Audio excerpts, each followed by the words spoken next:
I'd like to welcome everyone out to our Layton City Council meeting tonight, March 4th of 2021. Our start time is actually 7:03, so we appreciate your patience there on our short break.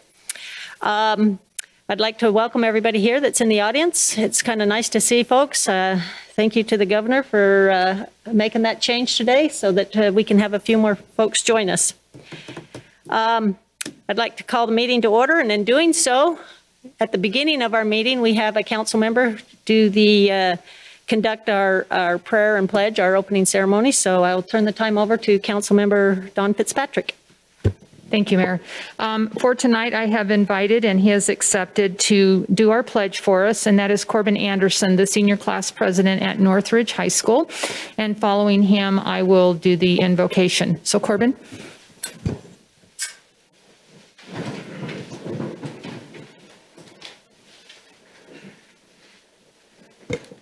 Please recite after me. I pledge allegiance to the flag of the United States of America and to the republic for which it stands, one nation, under God, indivisible, with liberty and justice for all. Thank you. Thank you, Corbin. Our Father in heaven, we are grateful this evening to be assembled as the City Council and the staff of Layton City, and to be joined by some of our residents. We are grateful for this city that we live in and for the people that make it so special. We ask you to bless this night, that we'll be able to accomplish the tasks set before us and the work that needs to be done, and ensuring the city continues to develop in the correct way, and that we as the council are watchful over the needs and assets of the city. We are so grateful for our public safety, our police and fire, and we ask thee to please watch over them and their families and protect them as they protect our city. Again, we're grateful for all that we have, and I offer this in the name of Jesus Christ. Amen. Amen. Hey, thank you very much. And Corbin, thanks for joining us, and thanks for being a class officer up there at Northridge. Thank you. I'd also take a quick second and recognize Kira Baldwin sitting in the back from our youth council. Thank you. And notice her hoodie she's got on. Yeah. Thank you. Very cool. Okay, council, we have two sets of minutes that need to be approved. So we have our council work meeting from December 17th, 2020, and our council meeting from January 21 of 2021. So, Madam Mayor, I just want to say thanks to Kim for putting these together. I go through and read them, and she makes me sound a lot more eloquent in the written word than when I remember what I actually said. So thank you for putting together my thoughts better than I could. And with that, Madam Mayor, I'd move that we approve the minutes of Layton City Council work meeting December 17th, 2020, and the minutes of Layton City Council meeting January 21, 2021. Second. Okay, it's been moved in second. All in favor, say aye. Aye. Okay, thank you very much. Okay, we'll move on to our municipal announcements. Does anyone here have any announcements that they would like to share? Okay, I'll take a quick opportunity to make two. The first one is a week from this Saturday. They will be having the War Dog Memorial dedication out here in our park. It's by the War Dog statue is actually by the Vietnam Memorial Wall, so we'd invite everyone to come out to that. I believe that ceremony starts at 1 o'clock, so you're welcome to join us. And then in addition to that, I mentioned that, thank goodness, the governor kind of moved Davis County into that moderate zone today, which was nice. But in addition to that, I also want to make everyone aware of the fact that with the weather warming up, that, you know, flooding can occur, and the governor has declared March as Flood Awareness Month. So I would recommend you to go onto his site and read the declaration, and certainly know of any and all the avenues you can solicit help should you need it. So with that, I'll go ahead and, since nobody else has anything, correct? Oh, Mr. Thomas. Well, I don't know if Dave Price is going to bring it up or not, but he mentioned that with the governor's order, the recreation is open to allow more people to come to the ball games, which is nice if you're a parent and a grandparent. They can now go and watch where before it was limited to one. You still need to wear a mask, but they're allowing more people in, so. Okay, good. Thank you. Madam Mayor, may I add one other thing? Absolutely. Along with the announcement that you mentioned with the governor, the other announcement today was as far as vaccines or vaccinations, the age was lowered to 50, so I was excited about that. Got our appointment, so that's good. He also added some other health guidelines, more expansive guidelines for the most vulnerable, so that we've got 3 vaccines in the state. We've got plenty of vaccines coming. It's really, really good news all around. So we still have these, unfortunately, for a while, but good news all around. It's coming to an end. Yeah, hopefully we can, as long as we continue to kind of enforce not enforce, but please wear your mask until they say we've got enough people vaccinated. That's really what it boils down to.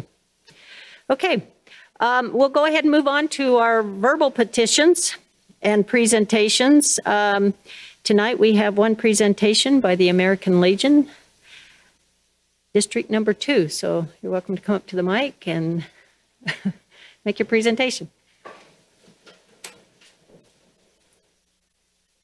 Evening, Mayor, City Council, staff, and folks in the audience. The reason that I am here this evening is to say thank you to you.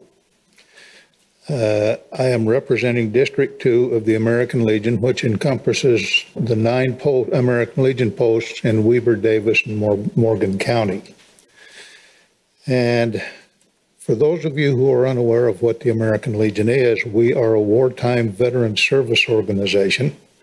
So by a show of hands, how many of you have worn the uniform? Just Tom and I, huh? Okay. The American Legion is based on 4 pillars. And the one that I am here to talk about this evening is Americanism, Children, and Youth. You may have heard of American Legion Baseball or the Boy State and Girl State programs, McGruff the Crime Dog. We have several programs that we put on each year. And the one that we put on here in these facilities 3 weeks ago is our high school oratorical contest. And we were having trouble finding a place to hold our program. We approached both schools here in Layton, and they said, takes some money. So we approached Mayor Petrel, and she said, come on down. And not only did she say that, she was one of our judges. So thank you for that, Madam Mayor. And this certificate I have this evening is one of appreciation. Certificate of Appreciation presented to the Layton City Council for outstanding support of the American Legion Children and Youth programs. This is presented by American Legion for the American Legion High School Oratorical Contest, and this is presented by American Legion District 2 on this 4th day of March 2021. So a resounding thank you to you, and with that, I will present this to the mayor. Yes. Okay. Thank you. I really appreciate that. And thank you. Bob, I know that you need to give Kim your name, full name, and do you need his address? I don't need his address. Okay. So Thank you. if you wouldn't mind passing that on, that'd be great. And I'll just make a quick addition here. I will tell you it was indeed a pleasure to be able to judge that contest. And I got to tell you, talk about impressive, very impressive youth that we have in our community right now. I mean, these kids I couldn't, there's no way I would even dare compete against them. They were just spot on. They had to do a prepared speech, and then they had to come back. They were only given, 10 minutes, five minutes to prepare a second speech. And boy, every one of them nailed it. It was a tough decision, but I think that we came away with a young lady that actually attends she's homeschooled. And she not only won the district, but she's also going to represent the state of Utah, correct? Yes. So this young lady, I can't remember her name. Do you remember? Noel Polashi. Yeah.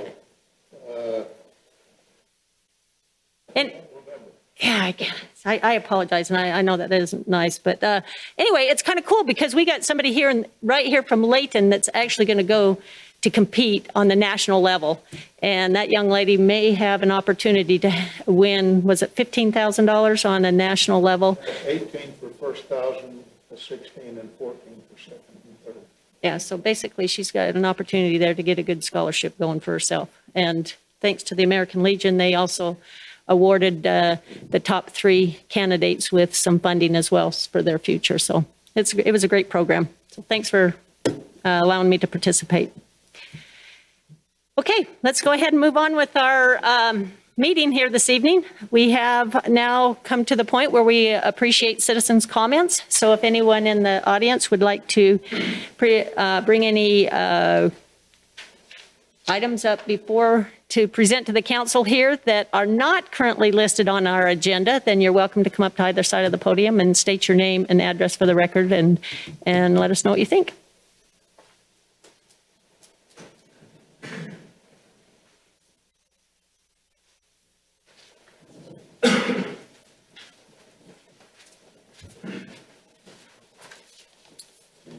Mike Lindrianis, 2601 West Gentile. There's a consent item that's on the agenda today, and so I know there's no public comment on that, so that's one reason I want to take some time now, and I hope you bear with me. I have a laundry list of items I want to go through. And I'm not here just representing myself. I'm representing my family and some neighbors and stuff like that, so bear with me. But first, I want to thank Don and Tom. Back in November, I sent the council, the mayor, and the city manager a letter about a planning commission, and I want to thank Don and Tom for actually responding to that letter, so I appreciate that. So, why I'm here today, and I really don't want to be here. I'm not a public speaker, but I'm going to get to it. It's the bid package, 2700 West bid package. So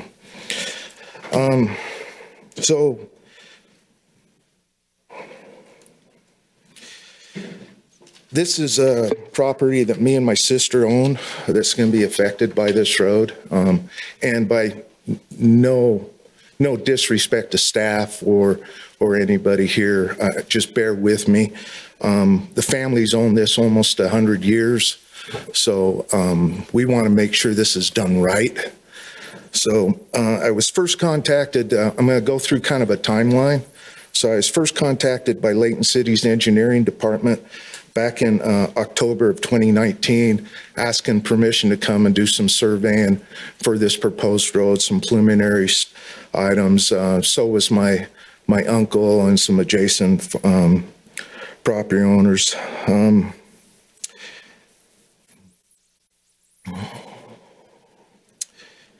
Then in June of 2020,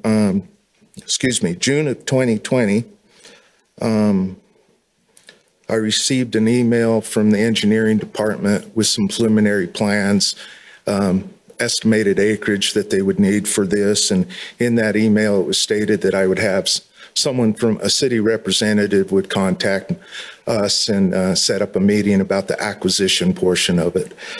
And I want to say this, I don't have a good date for you, but it was either the end of June or the 1st of July. We received a phone call from the city representative wanting to set up a meeting to meet with us, talk to my other family members that own property there, we decided to do it kind of together instead of individually, have one meeting. Due to some vacations, the soonest we could meet with the city representative was actually September the 4th. City representative went through the process of what they were doing, that they wanted to purchase the property from us, kind of a question and answer type thing. At that time, 2700 was a year or two down the road. It was mentioned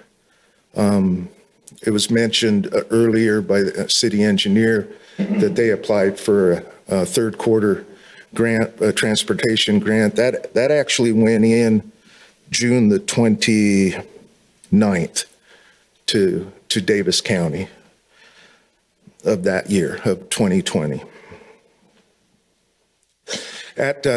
During the meeting, city rep told us about the appraisal. We said, yeah, that's fine, go ahead and do it, but we want the appraiser to contact us before they come on site and want to actually discuss that with them, give them some comparables that I'm aware of, kind of find out the process right from the appraiser. My uncle had actually requested, me and my sister requested, we were going to just go ahead and use this same appraisal that the LDS Church was going to use. My uncle actually requested to have a separate appraiser do his portion of the property. So that was September the 4th when we met with them. Come October the 19th, I hadn't heard from the appraiser, so I reached out to the city representative via email saying, hey, I haven't heard from him. There's a little confusion. And I go, hey, he thought I wanted a separate appraisal. I go, no, that's my uncle. I just want the appraiser to contact me. Now I'm going to jump all the way till January the 21st. That's the next phone call we got from the city representative to discuss the acquisition of the property. In the meantime, I'd heard that the city had been awarded the grant from Davis County. I reached out, and around this time I reached out to Davis County Commissioner going, what is this grant? Because what I had heard is the plans had changed, that they were going to construct 2,700.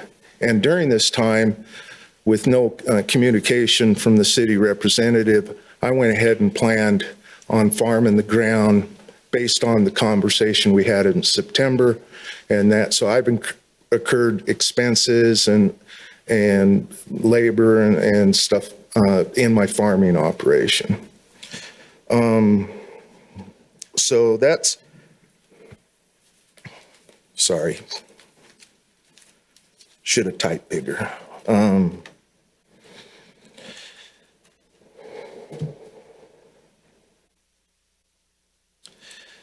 I actually met with a city engineer on the 22nd.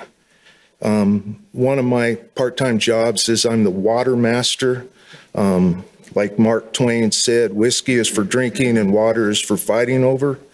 So I'm the water master for a number of irrigation ditches in Layton, and in my role there, I usually meet with the city engineer with developers and such to identify potential problems and kind of resolve them.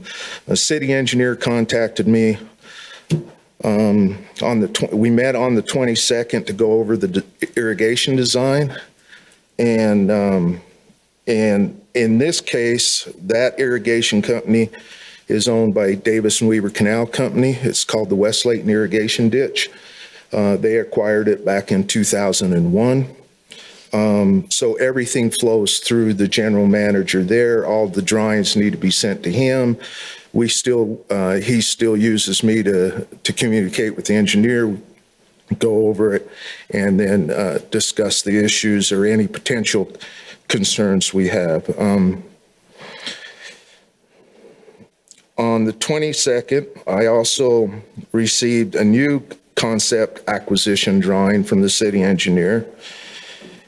And then On the 27th, I receive a call from the acquisition representative for the city asking us to give access to the property to start construction. And in that meantime, I found out the project was already out to bid. It was actually the potential construction schedule. So that's the 27th on the right question to talk about of January for the year, to enter the property to start the improvements. When I reached out to the Davis County Commissioner, he got with me with the Economic Community Director, I think is his title, on the phone about this third quarter grant and kind of explained to me what it was and what the purpose was. I then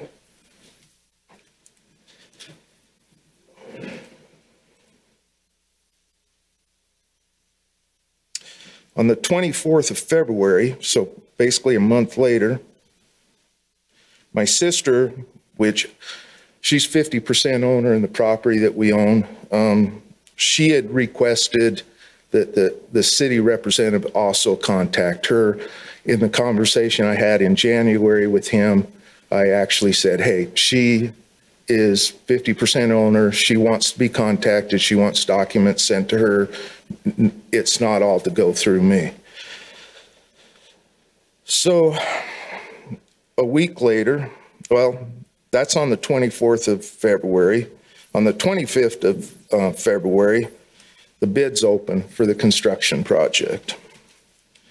On the 25th, I also received an email from the city representative with an agreement on a proposed right-of-way entry document. So, and in that time, I had started doing a little research. I know how grants work, so I figured there's some deliverables that the city, that Davis County is going to require the city to do to receive this funding. So I reached out again to the Davis County and put a document request in, and they provided me, they actually contacted me and said, hey, what are you looking for exactly? And I told them the deliverables.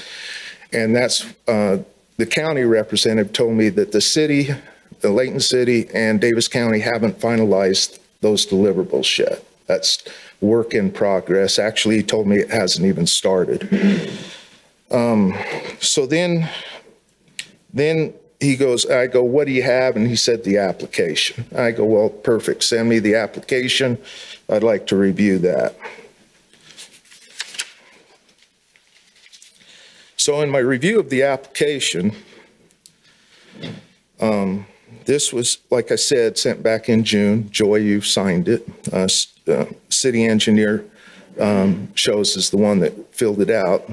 The acquisition portion for this grant request, and keep in mind this is from 2,700 only, that was less than 1 year. That was what they felt. I actually asked the county too, when was the city notified that they were awarded this grant? And that was October the 28th of 2020. So I'm going, okay, so I'm reviewing the document, and in there, it's, if you guys need a copy, I'll get you one. I'm sure staff can, but in there it also says the construction schedule being 1 to 5 years.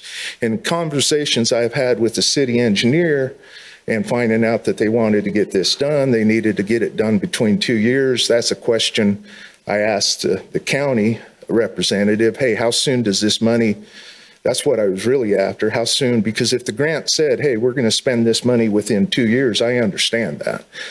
But according to the county, they go, no, we don't want it sitting out there 10 years. We'd like to see it, spent within 2 to 5 years. We can work with the city on that time schedule. That would be something that the city would actually negotiate with the county on how fast they want to do this. So I've never seen a full set of the construction drawings. I've only seen the irrigation portions of it. So I asked a few questions, city engineer. He was very helpful. There's no landscaping in it. And me being a tree hugger, I like trees. And there's 25 of them in that ditch right now. I'd love to see them replaced. And that. Don't really want grass in the park strip. I think that's a waste of water. But I would like to see it landscaped. What I was told by the city engineer was, well, we're not going to do anything right now. That'll be the responsible of the developer when they go in to develop that property. For right now, we'll just leave it dirt. And I go, okay, that means you're going to grow a bunch of goat heads. Hey, Mike, I don't want to. Bear with me, Joy. But typically, you know, we cut the citizens' comments. What's time. that? I'm I sorry. says typically, and I'm only going to say this, typically we only allow 3 minutes. And Yeah. You can see I'm not going to pressure you there, but I understand your timeline. I just want to know what you're driving at. Okay, what I'm So if you getting could get to the point, we'd is, appreciate it. is in what I've seen of the construction drawings, and keep in mind, none of the other property owners that I've talked to have been involved in the design at all. So we've had no input in the design. Right now, the design shows a 10-foot trail, which I actually had to, I actually reached out to Dave Price in the parks, and he sent me to Joe Ellen and said, hey, I know there's a trail here. How wide's that supposed to be? That's one reason the property that the city wants to purchase from me jumped, because the original plan just showed a 5-foot sidewalk. It necks down to a 5-foot sidewalk near Gentile, and then it plans to go back up to a 10-foot sidewalk heading northbound on the north side of Gentile. You're bottlenecking. It's an hourglass design, and if this is supposed to be the trail, you don't want point of congestion right at the intersection where people are going to be crossing and stuff. There's a good question on whether the city needs an Army Corps permit to do this, to pipe up that ditch. I'm aware of a project Kaysville City did. They were required. I know of a project Syracuse City's doing. They were required. The rules have changed. Maybe Layton City doesn't need their requirement, but that should be vented. That's roughly that's a $10,000 a day fine.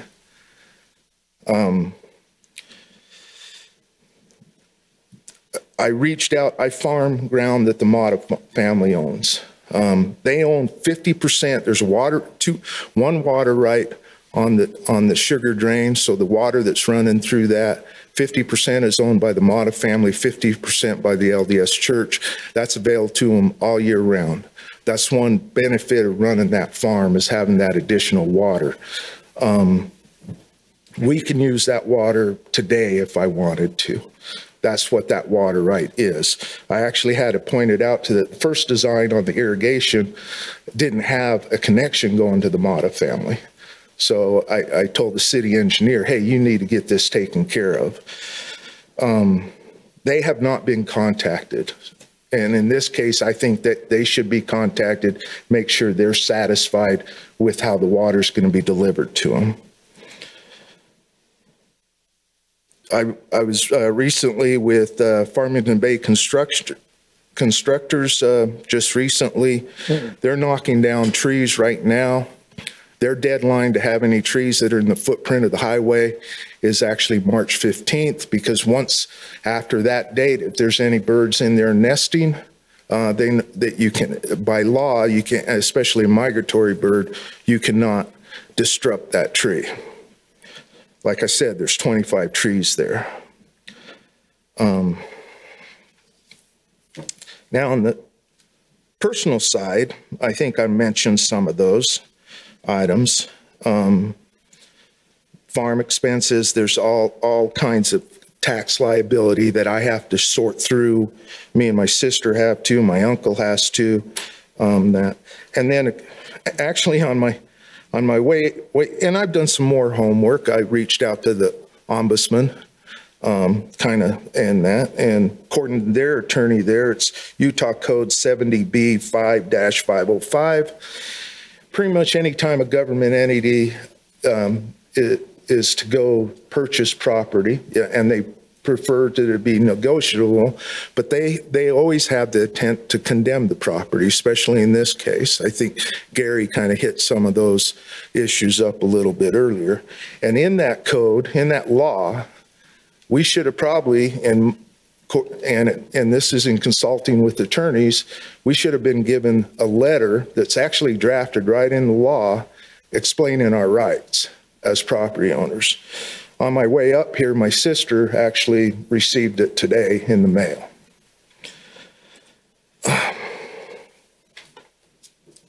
And then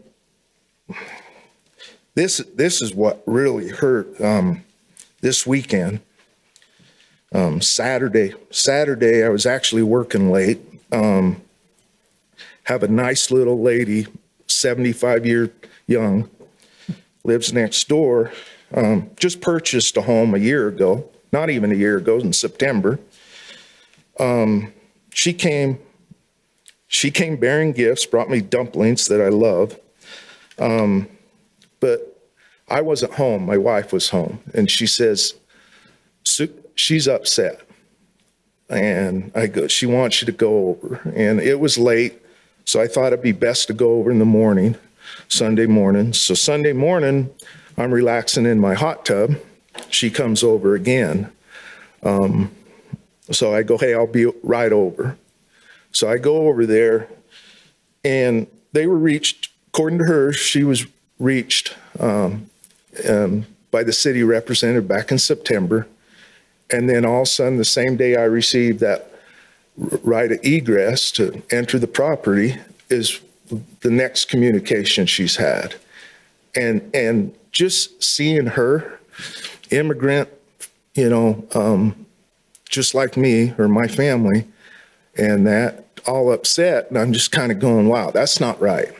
My uncle, 75 years plus, I don't even want to talk to him because his blood pressure gets so up about this with the lack of communication from the cities.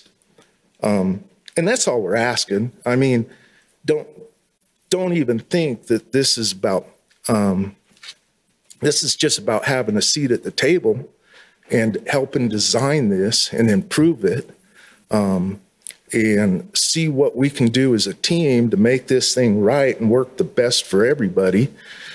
And it, and don't even think where I've been a lifetime farmer. Like I said, my grandpa bought the property back in the 20s, came off the boat in 1913, and that with about like $10 in them, like a lot of immigrants. So we want to do this right. We want to have input in the design, at least help review it and point out stuff. And then, and this I'm going to bring up now, me being a farmer or a part-time farmer, gentleman farmer is what I call myself.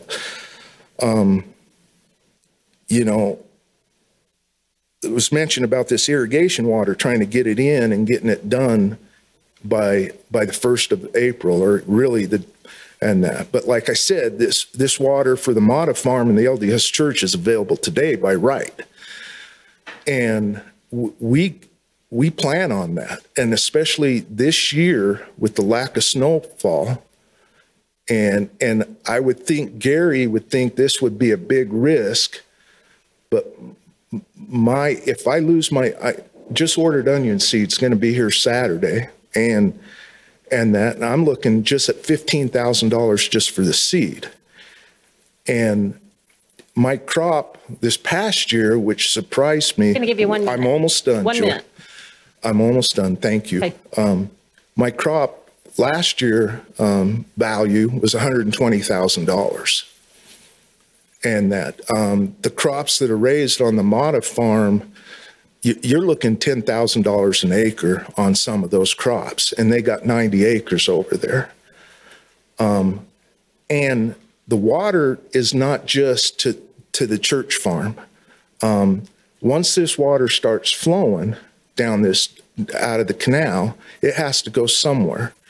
And we have 300 shares of Davis and Weber shares in this ditch, times by 6, it's 180 acre feet. Did I do my math right? Right? And that, Tom's the expert. I looked at Tom. He's the expert. Okay, 1,800 acre feet.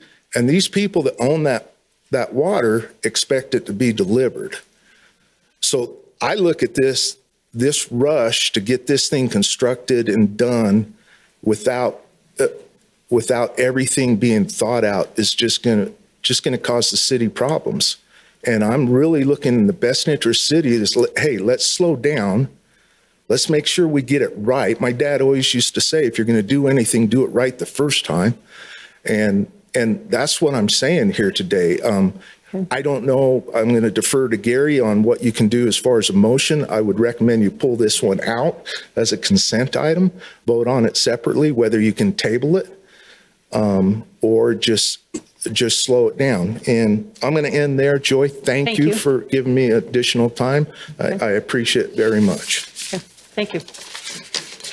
Okay, with that, I'll ask if there's anybody else in the audience that would like to have a citizen comment.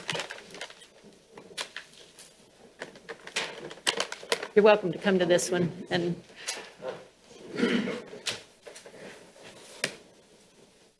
my name is Spencer Chen. I represent my mother, Susan Chen, right 2665 West Gentile.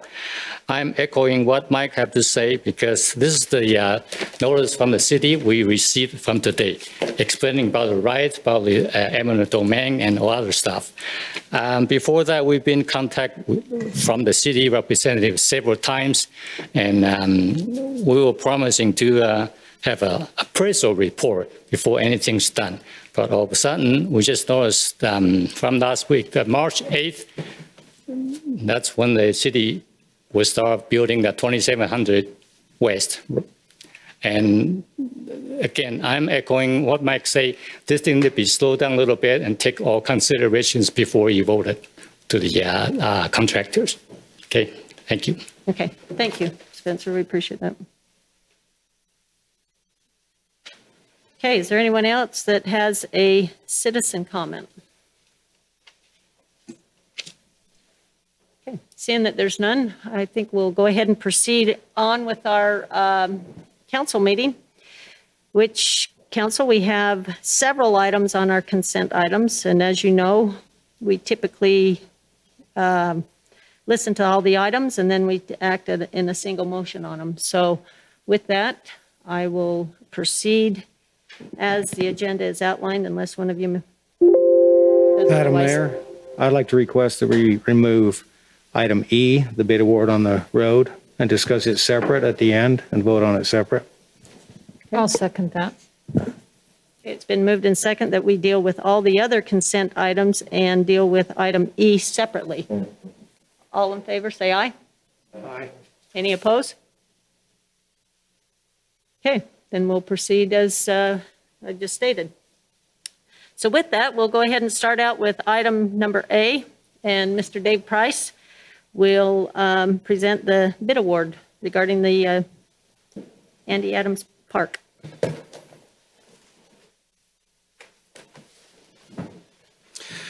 Thank you, Mayor and Council.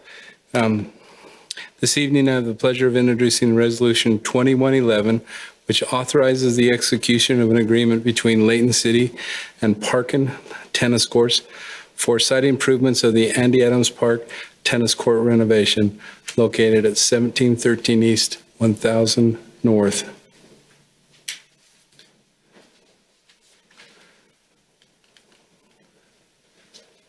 Not changing.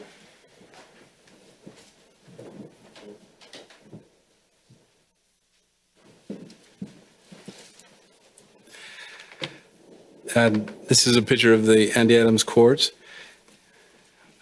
and the new project. This project includes the demolition of 2 tennis courts, fencing, a staircase, partial retaining wall, and also preparing the site for the installation of a new post-tension concrete court for 1 tennis and 2 pickleball courts. Installing a new partial retaining wall, concrete ramps, handrails, to furnish and install benches and shade structures.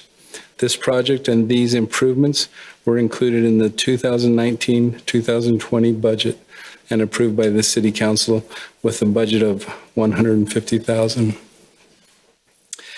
On January 7th, 2021, 2 bids were received, with Park and Tennis Courts submitting the lowest responsible bid in the amount of $200,388. Authorizing this agreement will require a budget amendment to this year's budget in the amount of $55,088. The staff recommends the council adopt Resolution 2111, authorizing the city manager to conduct negotiations and execute an agreement between Layton City and Parkins Tennis Courts for the construction of Layton City's Andy Adams Park tennis court renovations. Any questions? No questions? You got them all out in our work meeting, huh? And if I could, Dave, thank you for bringing up our change to the spectators at our youth basketball programs. One additional information, I guess a clarification, is for our adult programs, we are still not allowing spectators.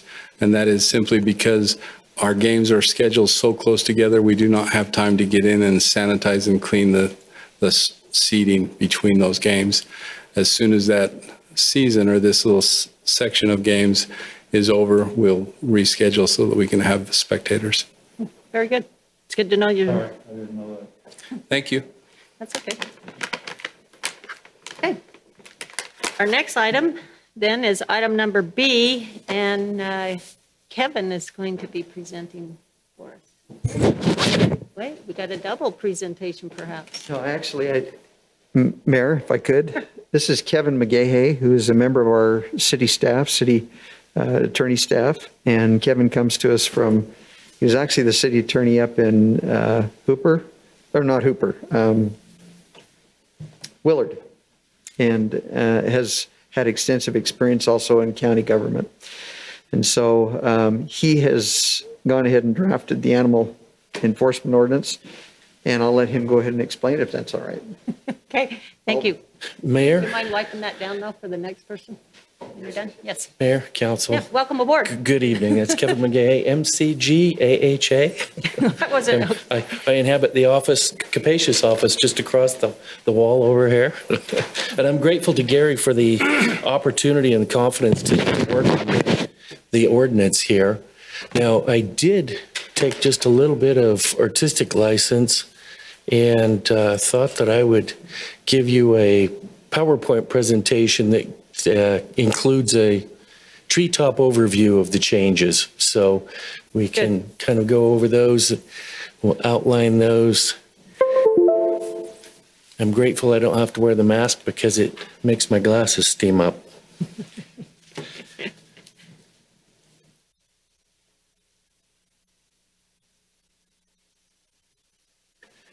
So let's see, the update to the city ordinance, chapter 8, animals.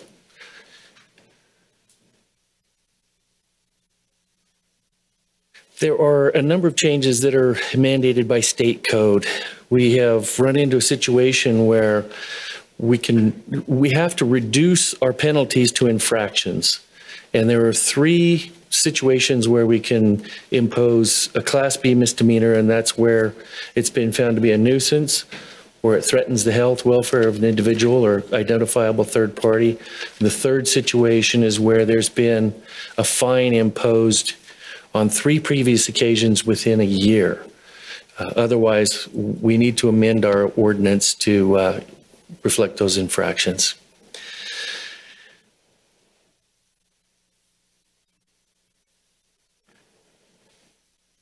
Some of these are just a little bit redundant.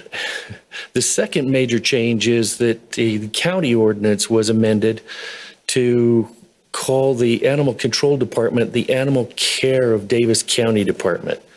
And as you know, in being in the business of writing law and passing ordinances, that needed to be reflected throughout our ordinance. And so there are a number of changes that are merely name changes.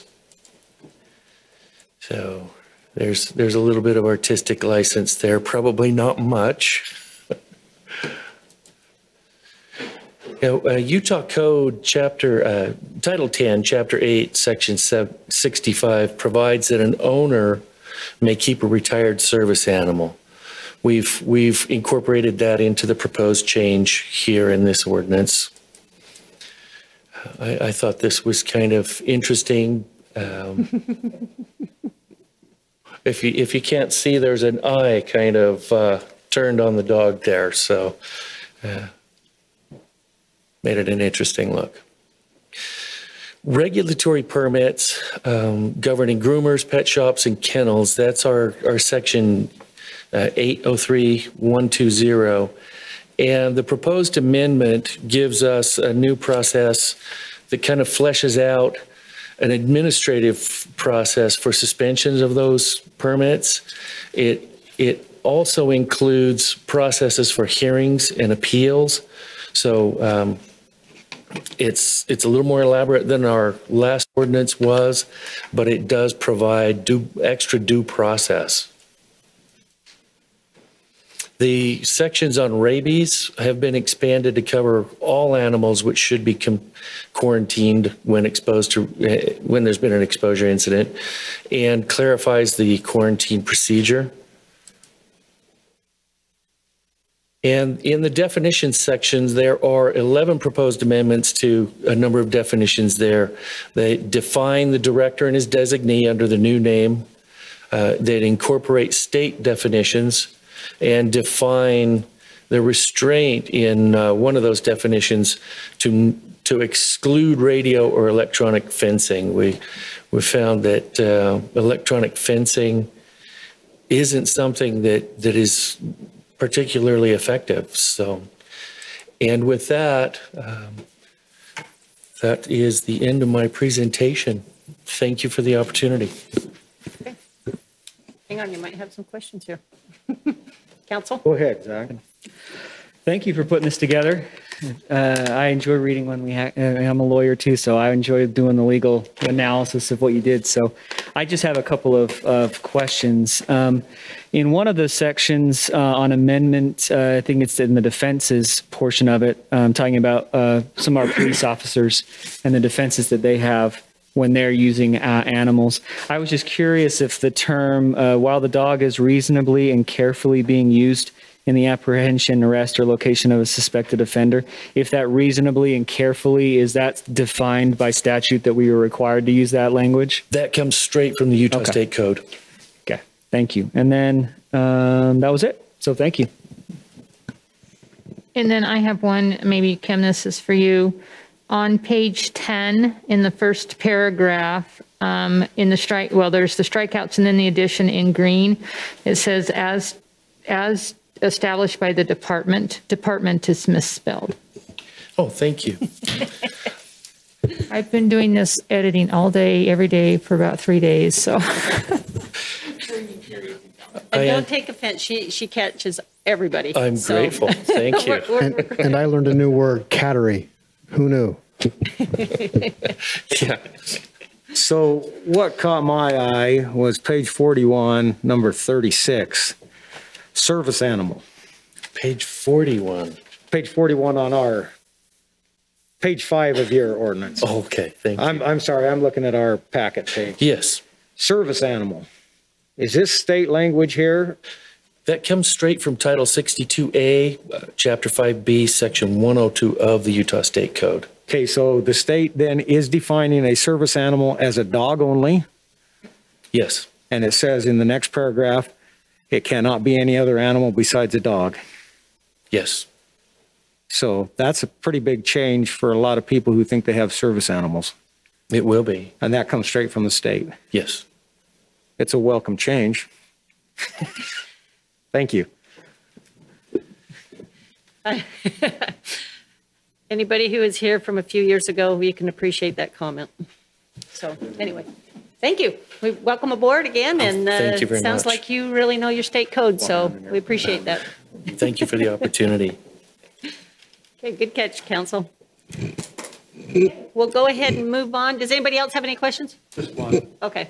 Change your joke to animal care. It needs to be, yes. Thank you. Might as well put- How did that get by you, John? Because it's spelled right. Good one. Okay, we'll go ahead and go on then to item number C, which Terry Colburn, you're welcome to come up and make your presentation regarding a new development pay for the Culinary Water Project.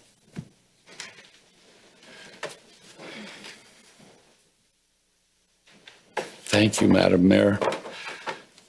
Bring before the council Resolution 2107, a resolution requiring new development to pay for culinary water project improvements installed previously by UDOT and paid for by the city in advance of the development in conjunction with the US 89 project, Gordon Avenue, approximately 1700 East to 2125 East. UDOT installed the culinary water main line as part of their US 89 project, entered into an agreement with UDOT as part of Resolution 2049, in which city paid for the culinary water improvements installed by UDOT. The installment of this culinary water line provides service to 23.27 acres located along Gordon Avenue from approximately 1700 East to 2125 East, as shown in the attachments you had in your packet. The purpose of Resolution 2107 is to require new development within the culinary water service area to pay for the culinary water project improvements installed previously by UDOT and paid for by the city in advance of development in conjunction with UDOT's 89 project. The amount to be paid to the city as a condition for new development approval or permit requests or approvals within the culinary water service area as shown in attachments A and B is $8,197.72 per acre, not to exceed $190,736.25. Staff recommends council adopt Resolution 2107. Okay, Council, do you have any questions regarding this item?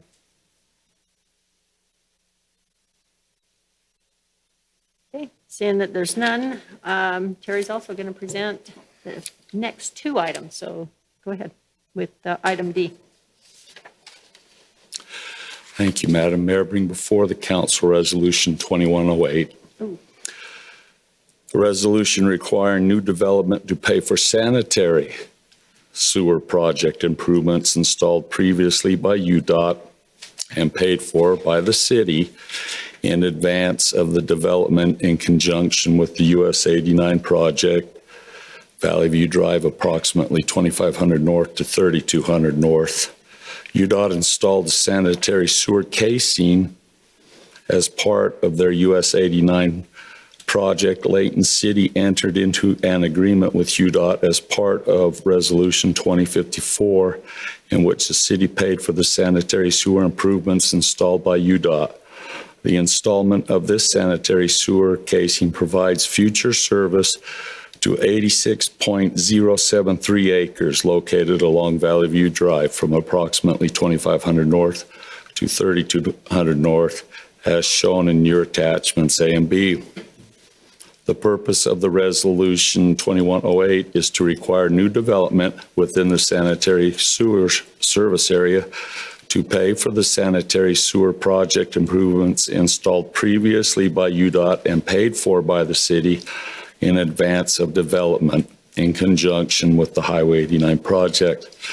The amount to be paid to the city as a condition for new development approval or permit requests or approvals within the sanitary sewer areas as shown in attachments A and B is $2,187.55 per acre, not to exceed $188,288.10. Staff recommend council adopt Resolution 2108. Simply, they're just payback agreements that we're setting up to get our money back, which we should when development occurs. Just a quick question, Terry. Is there a time limit on those payback agreements like the others? Sir Steve? I don't think there is. We wouldn't know when it would develop, you know. Right. But some of the others, there was 10 years and they come renew them 10 years. Any other questions regarding item D? Okay, seeing that there's none, we are going to skip item E and proceed with item F, which is another bid award. So Thank go you, ahead and Madam proceed. Mayor. Bring before the council Resolution 2110, a bid award to Great Basin Development and Construction, Oakwood Drive water line replacement along Oakwood Drive from approximately Summerwood Drive to 25 South, which is Pinewood. It's the dip that connects one part of Fernwood Hollow to the other up on Oak Hills Drive on the south side of the road, almost to Highway 89. Resolution 2110 authorizes the execution of an agreement between Layton City and Great Basin Development and Construction for the Oakwood Drive Water Line Replacement Project 2005. The project includes the installation of 1,825 lineal feet of new 10-inch C900 DR 14 PVC. That's just fancy for strong pipe, culinary water main piping, and associated items for a fully functioning system. 5 bids were received, with Great Basin Development and Construction submitting the lowest responsible bid in the amount of $417,588. The engineer's estimate was $400,000. Staff would recommend the council adopt Resolution 2010. Any questions? I just have one. This is kind of a general question. So you made in the earlier presentation, when you talked about Leon Pulse and Company, that they were really good at pipe. I noticed that they're also a bidder in this as well, and they weren't the lowest responsive bid in that. Is Great Basin Development and Construction the lowest bid as good a pipe constructor as? They're good enough. They're good enough. Well, that's kind of my question. Are they good enough to? In my personal opinion, no. And I'll address Leon Pulse and Construction and the topics when I get to that. Okay, I was just curious because that comment was made about they were really good at pipe, and this bid seems to be a lot of pipe. That's why we have to bid. If we always gave it to the person that we thought was the best. I get that, but if one company's not good at doing pipe or not as good as another, do you always have to take the lowest responsive bid, or is there some weighting in there that? But I was just kind of curious, and is Great Basin also a good pipe layer? Because this project appears to be a lot of pipe. They're a good pipe layer, plus we check references as part of the process. But no, we don't always have to take the lowest price. Okay. The lowest price is not always the best price. Okay. I would add, we pre-qualify all of the contractors who bid on our projects, and if they don't meet our standards, they don't even get to bid. So yes, they've done quite a bit of work for us as well, but the two projects are substantially different in scope and size, and so there's a little bit of difference in the way they get bid sometimes. Okay. I'll address the Polson thing when we get to that last item. Thank you. Terry, can I ask a question? Is that okay? You betcha. We're replacing the line. Mm-hmm. Is that because it's scheduled to be replaced? It's old, or we're having issues with it? Yes.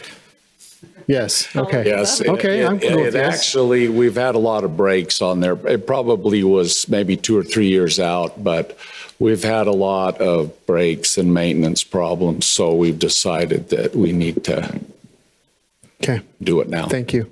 That's the one that goes just below Oak Hills down that dip. Yeah, you turn into Fernwood Drive, you hang a right, you go down Summerwood. And they used to not be connected. Then you hang to the south and it goes down a dip and hooks up to Pine Street, which is the other part of Fernwood subdivision closer to Kaysville. And that's that section of pipe. Yeah, there was one on that first dip coming off of Oak Hills. I was up there one night a couple of years ago at the Public Works guys, and it was by Pioneer Park there. Yeah. It was about 20 feet deep. Oh, yeah. The sides. Yeah, it's badly. It'll be a good project to have done, and for the people up there too. They don't like their water shut on and off all the time. Thank you. Very good. Thank you. Okay, we'll go ahead and proceed then with item number G. Actually, G, H, I, and J are all going to be presented by Mr. Chad Wilkins. No, I didn't have anything there, but I'm going to do it for you anyway. Then we got A-1, A-2. If we ever have that many consent, I mean, this is a pile up here. Yeah. All right. Thank you, Mayor, Council. Got a few items to talk about tonight. We'll start with the East Ridge Park PRUD final plats. We've got a couple of those to consider. The first of these is phases 1I and 1J. This is a cottage home portion of the East Ridge Park PRUD subdivision. You can see on the map there, the red asterisk, the little red mark there shows the approximate location of the PRUD, 1800 North Emerald Drive approximately. This is the specific location of these two phases. You can see those phase 1I and 1J. Again, this is the cottage home portion of the development. I'm going to talk about two specific issues related to this development. First of all, just wanted to mention that we've had a great opportunity as the design for this subdivision has been revised and refined to determine some changes to the trail plan. The developer of this subdivision worked very closely with our Parks Department, and we've noted during the refinement of the design that there are areas that are just too steep to construct trails, feasible trails. We've been able to work with the developer to make some modifications to those areas to provide some alternative access. And then a great opportunity that's actually pertinent to the next phase we're going to talk about, but I've got the map up here now, so I'll just talk about these other changes, is the on the south portion close to the future park. You can see that there is an opportunity there for us to create a trailhead, park access parking lot on this western boundary that'll replace this area that was previously designated as a trail connection. And this trail connection was found to be too steep and really not a good feasible location for a trail. So we've replaced that with a trail connection a little bit further to the east, still provides good access to the neighborhood. Those in total are some changes that have been requested and that we've been able to work with the developer, especially closely with our Parks Department, to create some alternative connections that really make more sense based on the topography and on some desires to provide some access to our future park there. One other issue, just to mention briefly, is that you'll recall that this particular development is within a sensitive lands overlay. You'll also recall that several years ago, the state legislature passed a law that provides for some exception to the land drain requirements of city code. This did obtain a waiver from those land drain requirements, and that has been closely monitored by the developer throughout the development of this PRUD. And just want to mention that is something that's pertinent to this subdivision. This is a copy of the proposed plat for phase 1J and for phase 1I. You can see those cottage units that are arranged around that private street there. The Planning Commission did review this at their February 9th meeting, and they have forwarded a recommendation of unanimous approval to the City Council. Be happy to answer any questions if I can. Questions, Council? Just one comment. I was present in that Planning Commission meeting, and Joelle Grandi from the Parks was here. She gave a much more in-depth explanation on the trail connections, which made perfect sense to everybody there. She did a good job. Chad's done a good job. So I don't worry about any of that part of it. I just have one. I can explain more, but wanted to kind of keep it brief tonight. But yes, Mayor. Okay, just one quick question. Knowing that I get the fact that the state, they can follow the state statute as far as land drains. Have we had any issues at all up in that area? I mean, has anybody complained about any type of flooding or seepage or anything in this? None that I'm aware of in this particular development. Yeah. The thing that, one other thing that I failed to mention before related to this is that this is an administrative review. So really what we're looking at is really just reviewing compliance with the preliminary approvals and compliance with city code. So there's not really, it's not really a review of, you know, the subdivision's been approved. This is just our chance to. I get that. I just wanted to know because we've had well, sure. current complaints. Maybe just to get where I'm going with that, because this is a sensitive lands subdivision, though, this does come before the council. And normally, normal subdivision final plats would be reviewed by staff. So it does just take it a little bit higher level. So. Okay.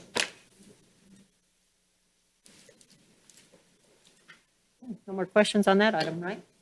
Okay. Go ahead and proceed. I'm gonna keep my comments on this next item fairly brief because we've talked about the issues with the previous phases. This is a final plat application for phases 5A and 5B. Again, the locations shown on the map. These are the specific locations of those phases. This is a single family home product rather than those cottage home products that are shown on the other phases. 27 lots. This is the outlined in yellow is the location of those two phases, again, right adjacent to that future park. Again, we talked about those trail issues. I'd be happy to answer any specific questions if you have them about those trail issues.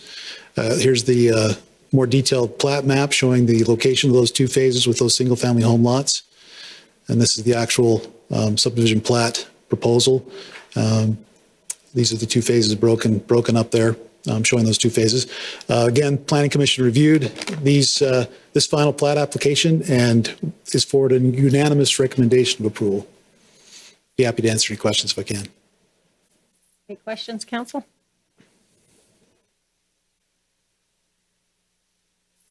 Okay. All right.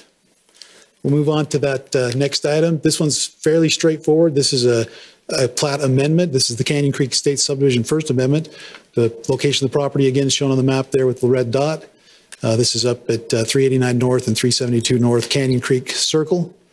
This, again, pretty straightforward application. The reason for this request is that there's a fault scarp that runs through one of the lots that makes it, for all intents and purposes, unbuildable. So the request is that the two lots be combined.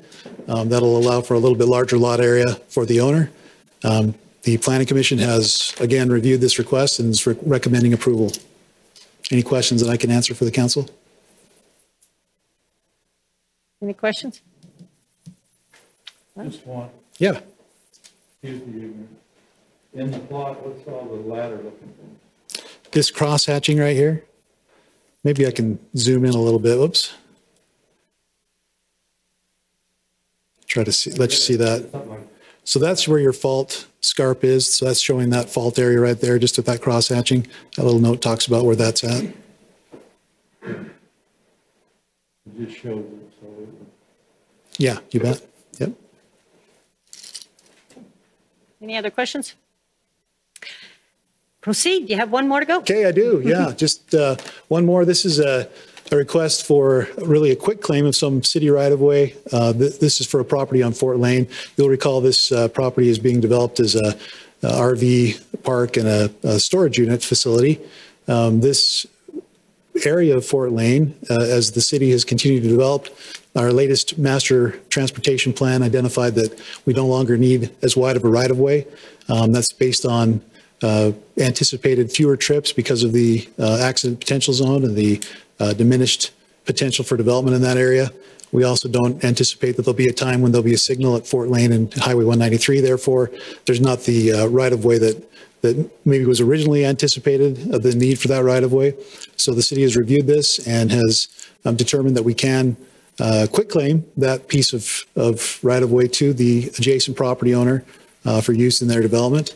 Again, the Planning Commission has reviewed this and is recommending approval of this quick claim. So Chad, that's strictly a right-of-way. That wasn't city-owned property? You know, I am not sure if that was what the underlying fee is on that. Gary might be able to answer that. You know, off the top of your head, or maybe Steve. City-owned right-of-way? And not the actual property. Okay, that's good enough answer. And I want to bring something up in this one. Okay, right off the bat, I'm picky, but we may need to do a review of all of our documents because on the grantor's acknowledgements, it says on this day, whatever, personally appeared before me, Joy Petro, who being duly sworn, did say that he is mayor of Layton. So now that we have a female mayor, maybe we need to review our documents that make reference to that and look at replacing the pronoun. Fair enough. Oh, good job, Don. Do you have a recommended pronoun? Sorry. They. Any other questions? Specialist. Any questions regarding item J on the consent items? Okay, thanks. Okay. All righty. So council, that brings our consent items that we agreed to deal with in one motion, and then we'll deal with item E as a separate motion. So therefore, I do need some action taken regarding all the items except for E. So whoever would like to take the time to make that that motion, if you could, please state at least the resolution in the motion as well, so Kim can have good records. Okay, I'll do it, Madam Mayor. I'd like to make a motion that we accept the following consent items. A, the bid award Park and Tennis Courts, Resolution 2111. B, to amend the Layton City Municipal Code Title 8 Animals Ordinance 2102. C, a resolution requiring for culinary water project paybacks, Resolution 2107. D, a resolution requiring new development to pay for sanitary sewer improvements under Resolution 2108. F, a bid award to Great Basin Development and Construction for the Oakwood Waterline, Resolution 2110. G, a final plat approval for East Ridge Park PRUD Phases 1I and 1J. H, final plats East Ridge PRUD Phases 5A and 5B. I, an amended plat at Canyon Creek Estates Subdivision First Amendment. And J, Resolution 2112 on a vacation and quit claim of a street right-of-way at 2575 North Fort Lane. Perfect. Second. Do I hear a second? Okay, it's been moved in second. So all those in favor of approving all consent items as stated, please say aye. Aye. Any opposed? Okay, thank you very much. So we'll now move on to item number E of our consent items. So Mr. Terry Colburn, would you like to come up to the podium again?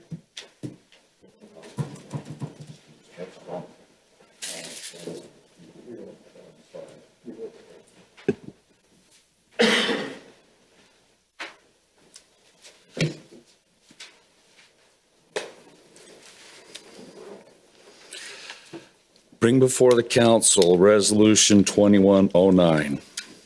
It's a bid award to Leon Polson Construction Company Incorporated for the Layton Parkway 2700 West construction project. Along Layton Parkway from approximately 2200 West to 2700 West and along 2700 West from approximately Layton Parkway to Gentile Street. Resolution 2109 authorizes the execution of an agreement between Layton City and Leon Polson Construction Company Incorporated for the Layton Parkway 2700 West construction project. The project includes the installation of asphalt, curb and gutter, sidewalk, sewer pipe, water line, land drain pipe, storm drain pipe, box culverts, manholes, and associated items. 6 bids. Remember when council worried not too long ago that we weren't getting very many bidders? 6 bids were received. with Leon Polson Construction Company Incorporated submitting the lowest responsible bid in the amount of $6,360,000, $6,360,815. The engineer's estimate was $6,300,000. Staff would recommend the council adopt Resolution 2109.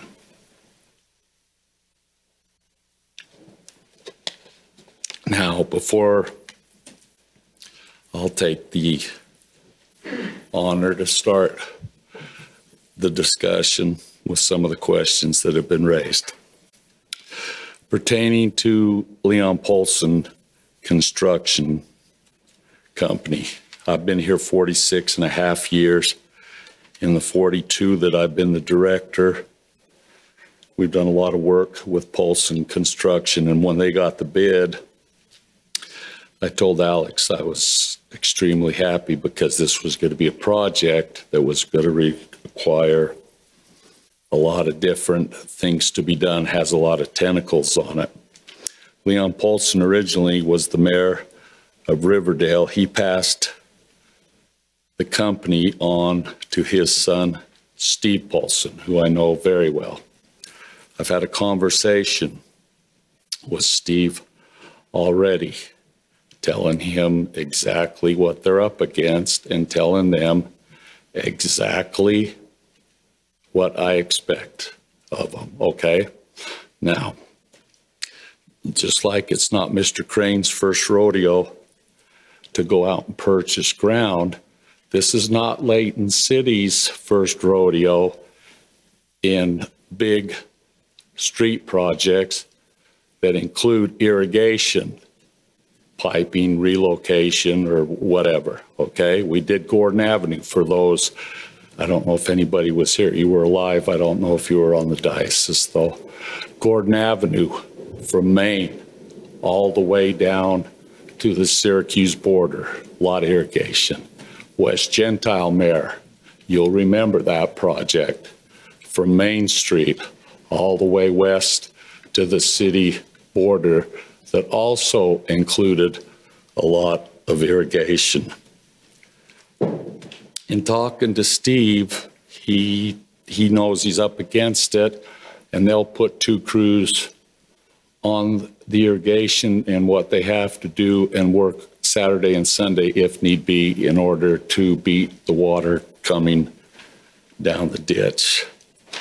For council's information, I don't know if you noticed, but the second lowest bidder was less, that bid was less than 1% if you look between the low bid and then the second bid, okay, on a $6 million job.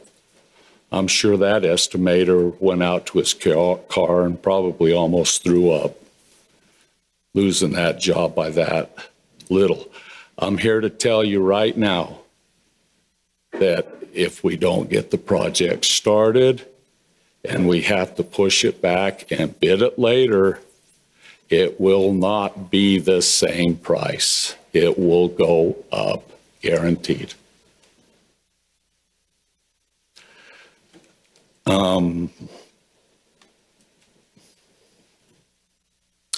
With that, I'll let council ask questions they wanted, and if need be, Steve can address any technical engineering things. But let me just say, Layton City is highly regarded in the public works area, okay? Contractors love to come to Layton to work. And the reason they do is they know they're going to be working with professional engineers, that they're going to submit invoices, they're going to get paid on time because they have bills to pay. I was told, and I won't tell you the city, but it's a true story, by a contractor who said they purposely will put more money in projects in other cities around us because they don't have professional engineering people. They don't get paid on time. And if they're going to have to put up with that BS, so to speak, then they're going to make extra money on it. That's not the way it is here.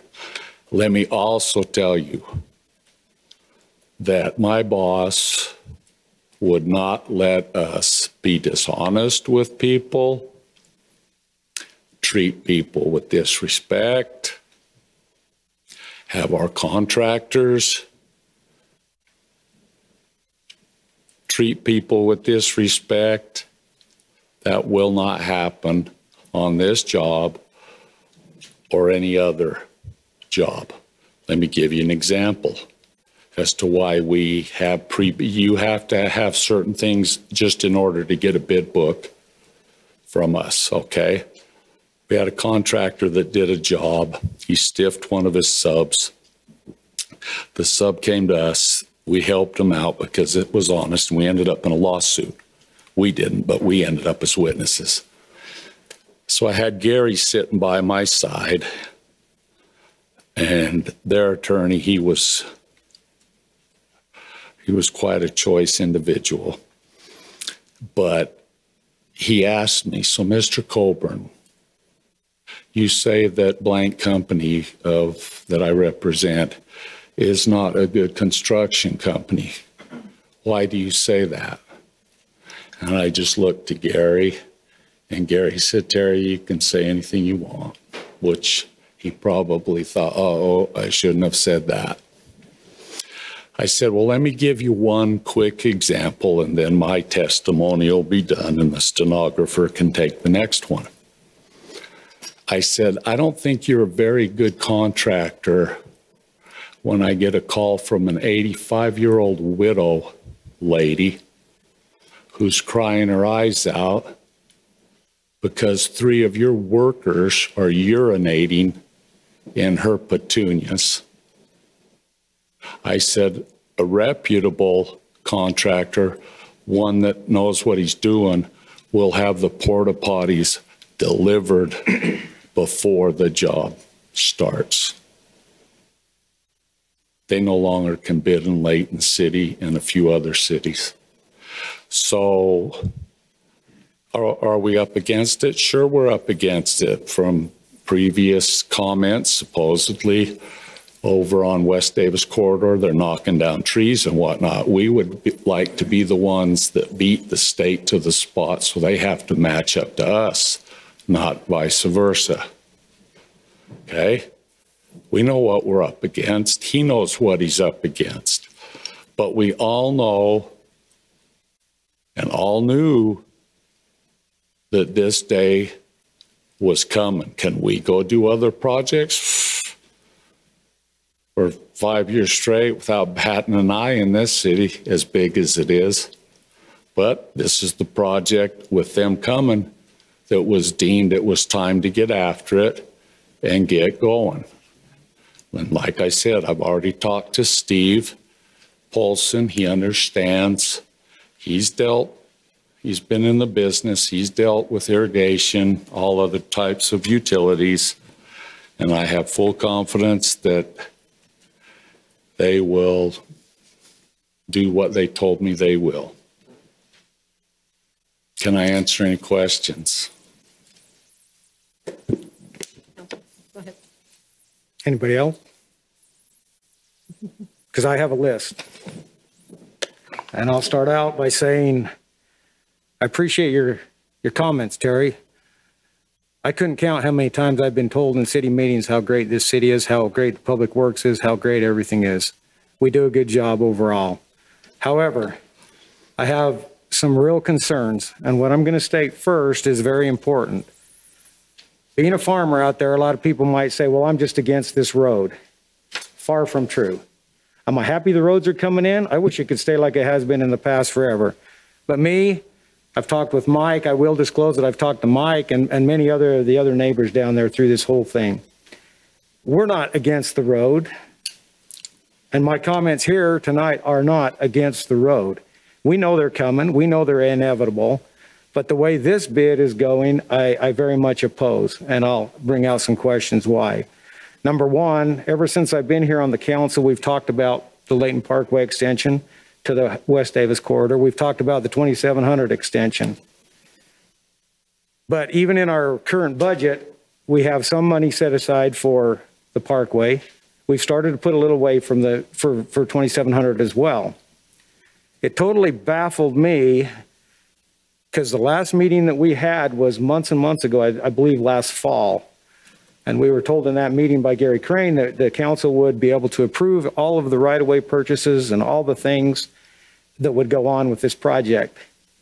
And I'd ask the council, how many meetings have we had since then for us as a council to review a design of the project, what's going into the project, or anything about it?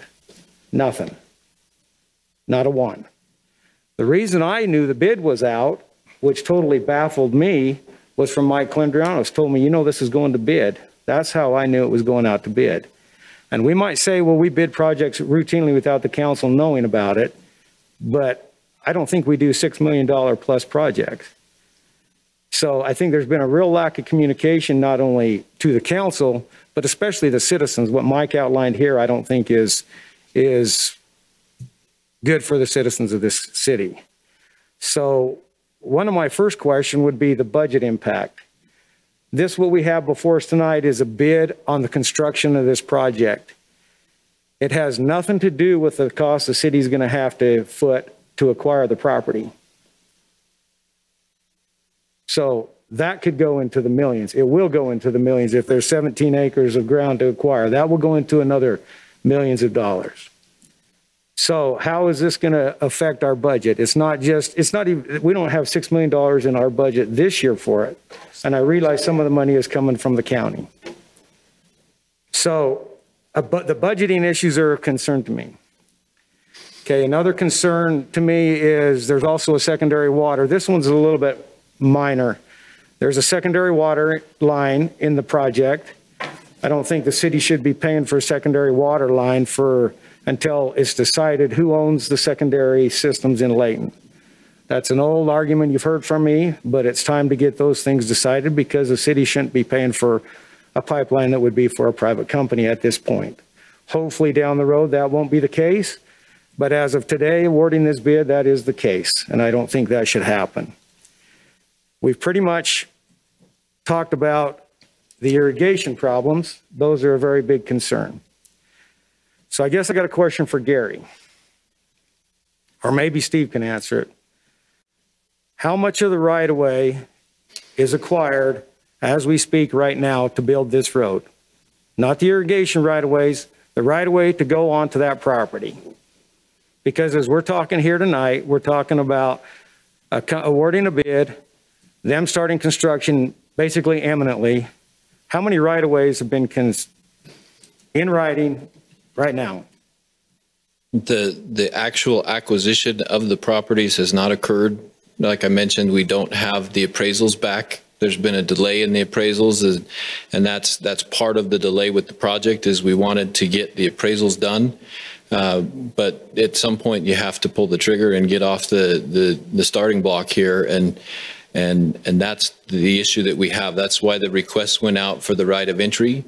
We will not enter properties that we don't have the permission to be on. The majority of the project is located on the Church of Jesus Christ of Latter-day Saints property, and they have granted us access for those irrigation work to be done, and we are in the process of securing the additional right of entry to start the utility work as soon as we can get the permission to do so. Do you have any idea when that will be? I'm hoping within a week. We're moving that fast with the acquisitions to try and get this done. One of the things that was not mentioned was that when the letters went out asking for a right of entry, there was also an offer made to provide compensation up to a certain point, because we don't know the full amount of the valuation, but we know it will be above a certain value for each property acreage. And so we have been trying in good faith to negotiate with these property owners without having to condemn, because the condemnation process is kind of viewed as a negative situation. UDOT immediately starts with, hey, we want to buy your property, but we're going to condemn it. And we don't do that in Layton City. We try to work with the property owners. As Terry mentioned, we try to be fair. We try to work things out at arm's length transactions rather than just come in and try and be heavy-handed about things. So, but the answer is yes, we have the permission to start the work we need to start, and we anticipate that we'll have the permission to continue with the work that needs to continue. Whether we have permission from the other 4 or 5 property owners, we've got a lot of work to do on the one that we do have the permission to be on. So, Steve, I'm not going to argue with you, but I there again, I talked to the PRI representative of the church yesterday. He agrees with what you say as far as going in there to do the irrigation stuff. He does not agree with the other. He says they want to push it off till fall. Anything other than the irrigation structures. And that has never been communicated in any conversations that Gary's team or my team has had. Well, I'm just checking it out myself. So that's what he told me. I guess I need to ask respectfully, are you representing the city when you're having those conversations, or no? I would like to have you include my staff, because this is a huge project for us, Tom. Okay, so Steve, along that same line, I think it's bizarre, almost absurd as a city councilman for you to make a comment like that to me, that you want to be included in the conversation, and you have not included this council in any of these conversations. Until you plop a bid on our table to approve tonight to go in. And let's talk for a minute about just a minute. I got the floor for a second, okay? I'll wait. So I'm not representing the city. I'm not representing anybody when I talk to these people. I'm trying to find out the information that I need to know to make a decision here tonight. That's all I'm doing. So why didn't you call my office and ask? Why didn't you offer it up? So let me back up for a minute. I've been in numerous meetings to talk about this project, and I don't want to get argumentative with you, but I've come and I've talked to you about West Davis. I've had numerous conversations. You've approved the budget for a portion of this project already. A portion of it. That's very important, Steve, a portion of it. Yes. I think what we have, and Alex can come up and give us how much we've apportioned for 2,200 or 2,700. I know it's not $6 million. Okay, so it seems to me that if the city is going to build a road, number one on the list would be acquiring the right-of-ways. It would not be putting it out to bid and then saying, well, we're going to acquire the right-of-ways later. To me, that seems bizarre. That happens all the time when you have to negotiate properties, especially when you have properties of this size. I'm going to disagree with you, but we can disagree. That's what fine. Rights of entries are for. That's rights of entry. Rights of entry. How many of those rights of entries do you have? Because again, let's back up for a minute. Just back up for a minute, Steve. I got the floor for a second. Let's say I'm Mike Calendrianos there, okay? And you make me an offer. Anybody in their right mind is not going to sign that offer because they want to see what their appraisal is. Why would I want you on my property if I don't know what the final price you're going to pay me for is? I don't know anybody that would. We have it happen. So, huh? We've had it happen. We have a right of entry from the church to be on their property. To do the irrigation structures. We made an offer to say, this is what we will pay, and then we will pay the difference between what this value is and the appraised value when we get the appraisals back. As a good faith effort for those that needed the money or wanted the money up front. So that's where we're at, we can delay this project if that's the choice of the council. But like Terry said, we're going to pay a lot of money if we do. Maybe. We don't know what we're paying now. So you asked me to come and approve a project. I disagree. I don't know what I'm going to pay today on this project. We know what the UDOT parcels are selling for that they're acquiring for West Davis corridor. It's not, again, our first rodeo trying to get these properties acquired. Now, there's always disagreements on what the valuation of properties are, but there's a ballpark, and we know what that ballpark is, and we've accounted for that in the budget requests that we have. I'm talking about materials. We won't get the same price. Anybody that thinks that you're going to get asphalt and some of the work done, if you look through that schedule and bid for the price I just gave you, if we pull it and wait, does not, I mean, Terry, not reality. Let me ask you a question then. And I'm not saying it's going to happen, but it's no more than your speculation. How many times have you seen construction cycles go up and down? Oh, I've been around a long time. I've seen it go up and down. Up and down. So for you to tell me that no matter what, it's going to be higher, you know, if I was betting today, it probably would be, but that's not a guarantee either. You know as well as I do back in 08, 09, and I'm not saying that's a repeat, things got cheaper. Well, a bird in the hand's worth two in the bush, right? That's right. That's why you should have the right-of-ways in your hand before you go ahead with a project, But which may be... I'm talking the materials. A bird in the hand is worth gambling in the future, okay? But what Steve, respectfully, I have the floor. That's right. I'm listening. Okay. What Steve has said is he has a signed letter from the Church of Jesus Christ of Latter-day Saints that allows us in on the property to do the work we need to do to start. If Okay, we're Terry, to, can I stop right there for a minute? To start, do you have that to end the project and build the project? What? We can play word games here all night long, but I've heard you now and Steve say you have the permission from the church, and I'm not defending the church. They have to defend themselves. I'm just telling you what they told me. You both have said you have the permission to start the project. And I'm asking, do you have the project to do, or the permission to do the project after that? Let's say you go in there and do all the irrigation and you get it done by April 1st and they want to postpone you to April. Do you have that permission to continue on? The church postpones us till April? No. You go in there, you got permission to do the irrigation stuff. You go in there, you get that all done. Okay. They say, no, we're going to wait till fall and we're not going to give you any other permission to go on the property to do anything else. At this point, Tom, all of the discussions we've had and all of the verbal commitments that we've had between each other was, if you'd like permission to get the utility work done, please submit us those documents and we will provide you with that same agreement that we've done for the irrigation. So at that point, we're working in a good faith effort with the church to continue working towards the completion of this project. But yes, if you decide that in your conversations, the church can take that back, absolutely they can. I would like to think that they're as honest as they're portrayed to be, and that we're as honest as we portray ourselves to be, and that we're going to work together to find an amicable resolution to this and move forward. They know what's coming. Yeah, sure they do. But they're not, their position is no different than Mr. Calendriano's or some of these other people.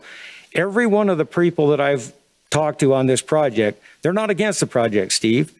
They're a little bit against the process that it's gone through, and I'm not speaking for the church. In other words, they need to just slow it down and get things in order before they proceed on. And that's the way I feel. I have no problem denying this bid here tonight and taking the chance on a higher bid later. If everything's in line and the ducks are all in order, that's the way it should happen, in my opinion. And I respect that opinion, but I'm here to tell you that there's ways that you work through the construction process. UDOT does it all the time, and you use the tools and the documents that you can to be able to continue forward, even though you have to wait for an appraisal. And I respectfully disagree, Tom. That's fine. We can disagree. We can move forward with the project, or we can, you know, it's up to you as the council. That's what's before you to make the decision. I'm bringing the things out to the council that the costs are not $6 million here. Again, let me clarify. That appraisal's come back at as well. Let me clarify. There is, of the $6 million, that is Layton Parkway and 2700 West together. So there is city funding that is provided for Layton Parkway. The majority of it is already funded. And then there is a portion that is the 2700 West that is partially funded, and we're asking for additional funding come this new budget year. But there's also the COG money that helps with that 2700 West, and all of that property requisition can be included with that COG money. That's part of the transportation funding allowances that we have. So we understand we have budgeted for the property acquisitions in the budgets that we have. Well, we have a council. Have any of you ever seen those budgets? I have not. I have not seen those budgets, Steve. And they're in the budget requests that we have, Tom, every year that we put forward. We say we need this much money. That's where we're including that. But if we need to break it out. But that's a future budget.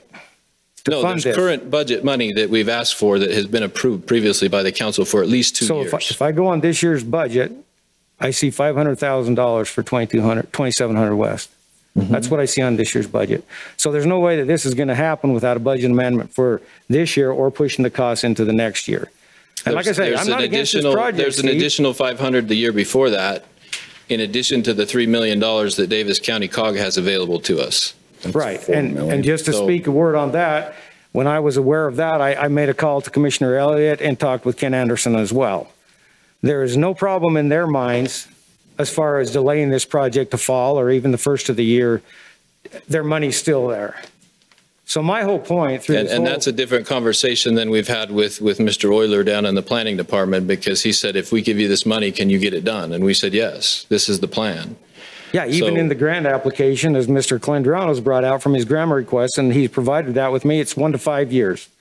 Again, but before, when they called us and said, hey, if we give you the money, can you get this done? And how fast can you get it done? That was what our conversation was. So if you choose to delay it, that's your decision. But I'm not saying we're going to lose the money. It's just no, the money is there. The money's not going. The money's there, and we can use it to build this project and take care of it in front of the West Davis corridor, and then we will be in the driver's seat when it comes to connecting and making sure everything is set up for when the interchange is there and open.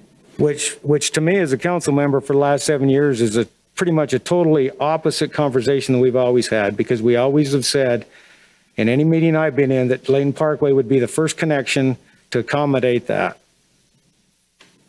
So it's a change. It's thrown on me as a change, but what makes me more, I guess, upset about the whole thing is this was never discussed in the last whatever months it's been since we had our last briefing on it from Gary.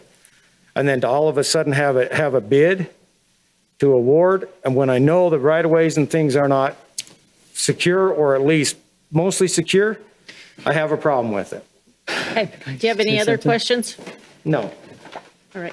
Not right now. I take it that some of the other council members do.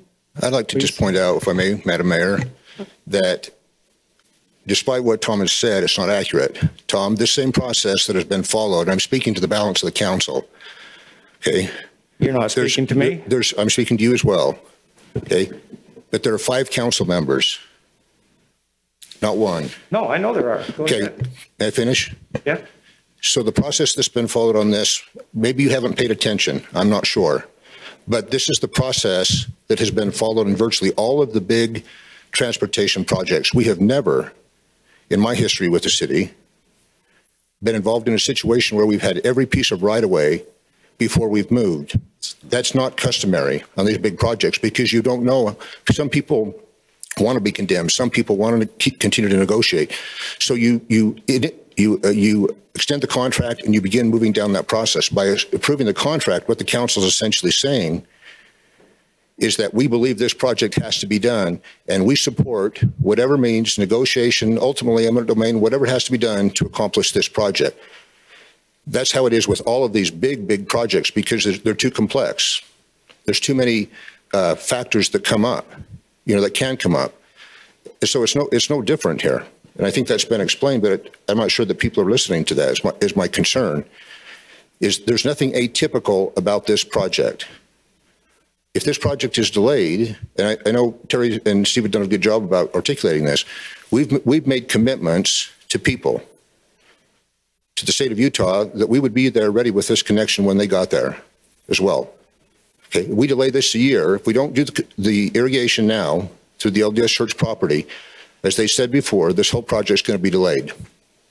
If it's delayed, we still have to build the project, and it takes a long time to do that. We're not going to be able to meet that commitment to the state of Utah. So my concern is we have the money. Let me speak to that as well. What Steve said is accurate. We have had money put in this in the budget in the past. We have money that we're going to talk to you about next Wednesday for next year's budget that covers this. Money is not an issue on this project because we've been preparing for this. It's been in our transportation plan for years, both of these roads. And there have been multiple discussions over the years about these. Yes, the timing is a little bit different than we anticipated, and that's because we didn't anticipate having the county say, we're going to give you $6 million. Okay. In my opinion, it's foolishness not to take advantage of that opportunity. We design roads all the time. There's nothing atypical about this road. In terms of its location, it's largely open field, green field.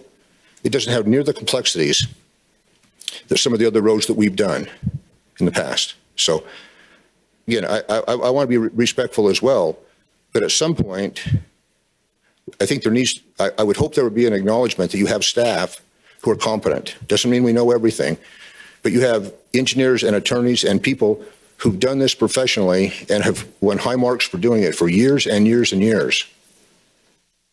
And this is no different.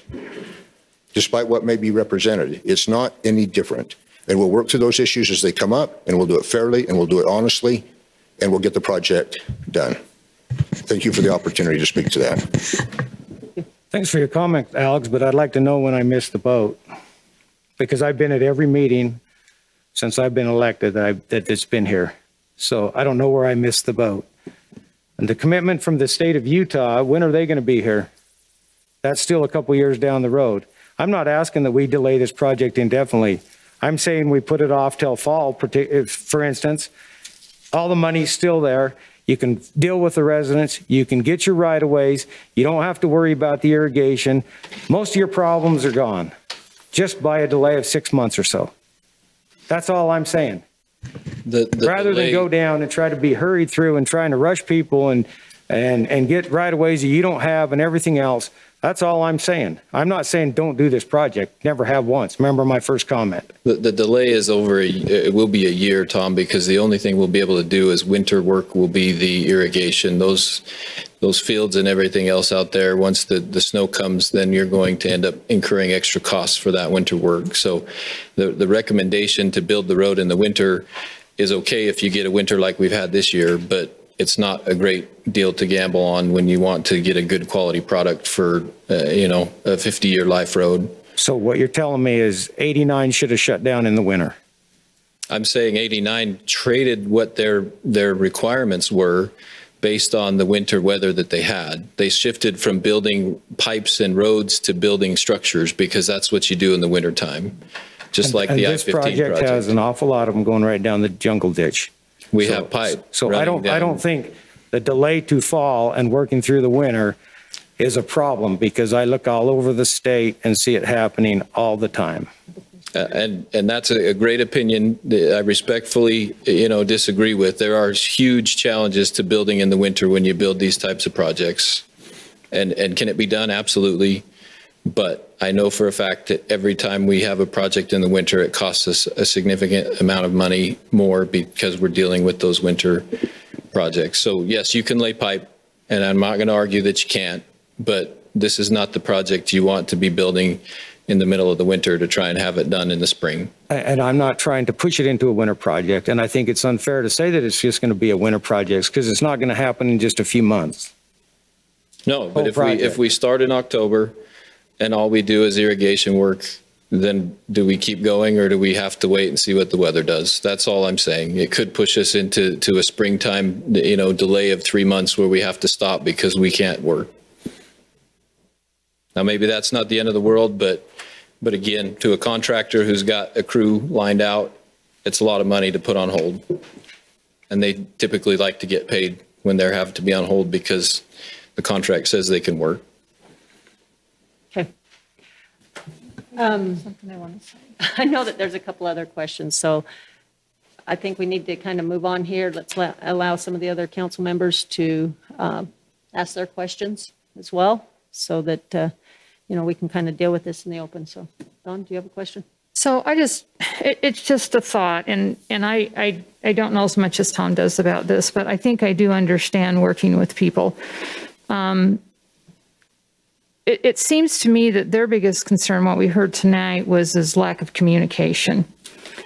And if this project if we approve it to move forward tonight, is there something that the city can do? We ask developers this all the time when residents have concerns and issues with a new development, to connect the two and have us sit down face to face or go on site and talk to people.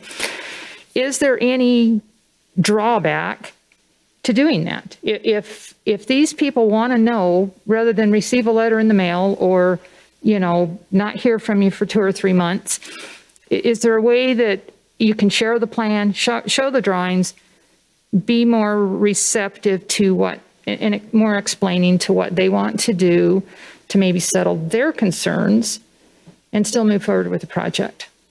Yeah, there's no reason we can't communicate with the property owners. And it's my understanding that Mr. Crane's staff has been in contact.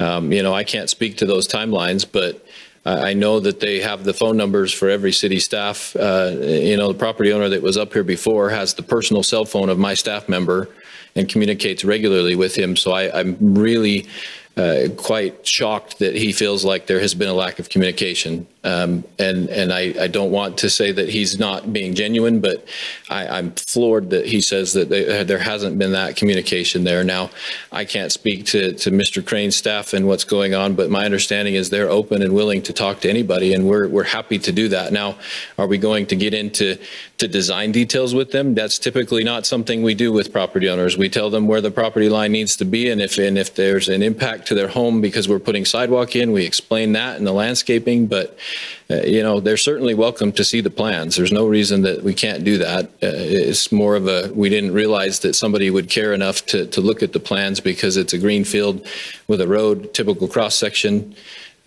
street. So I'm happy to do that for all of the property owners out there. So Steve, just let me ask you a question. So what you're telling me is Mike out here was not telling us the truth about his communication? I'm saying, what I'm gathering from you? I'm saying that Mike has had numerous conversations with Ryan Bankhead. The city engineer he's referring to is my staff engineer, Ryan Bankhead. And I know he's had numerous conversations with him. So I'm surprised. That's not what's bothering him. What's bothering him and the others is the right-of-way issues. Like I said at the beginning, they're not fighting you on this road. They're trying to work with you on this road. And that's why I'm saying, Tom, is that if Mike had those concerns, he had numerous times he could have expressed those concerns to Ryan, and Ryan would have addressed them. So that's where I'm surprised. And maybe that's on me and maybe that's on Ryan for not understanding those concerns. But if we had any inkling that there was a concern that the property acquisition was not going well, we would have hoped that somebody would have said, hey, what are you doing?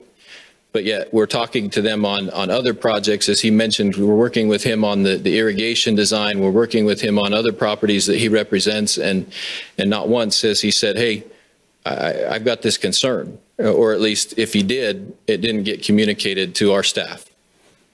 So that's where I'm confused, and we'll work that out with Gary's team and my team to make sure that we get these concerns addressed. Obviously, we're waiting for the appraisals, and that's what everybody wants is the appraisal, and we want the appraisal. We're trying to get the appraisal, but you can only do so much when they've got so much work out there that they can't keep up. So, but no, I'm not insinuating that he's not being truthful. I'm just saying I'm surprised that it didn't come up to my staff member, because that's a big enough deal that in my experience with Ryan, he would have brought that to my attention immediately.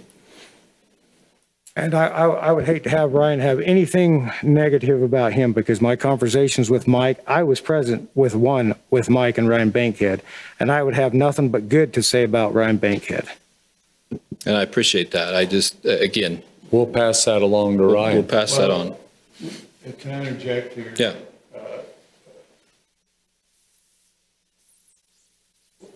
The properties in which that are not the church, are they more on the 2700 half? Yes. So the first. We anticipate Layton Parkway will be built first. Is that like we call Layton Parkway? The piece from 2200 out to 27 is Layton Parkway. It'll be the road on the south side. We anticipate most of that. Yeah, the half width road. So in order to do that road, I mean, you're not going to get it done in a month. No. How long is it going to take you to do that sliver? We got to get with the contractor and get his schedule. That's one of the things he's working on right now. As Terry mentioned, he's game planning all of the different items to get them in place. You have maybe a guess? I would think that you're probably into June before, if they wanted to get all of Layton Parkway done first. And if that's the only property we have access to, that's where they'll work. Right. Okay. So then you, in the middle of a season, a growing season, and I mean, I work with water, and you have to change the irrigation, you may lose some of your crop, right? It's possible. Yeah, I've been told that they'd be compensated for the crop. Yeah. Right? Correct. If necessary. Well, yeah. I mean, if you cut off the water a little bit or whatever, they're not going to lose their whole crop, I wouldn't think. No. And And tell me if I'm wrong. I mean, I don't have a problem. I'm just trying to visualize this to see.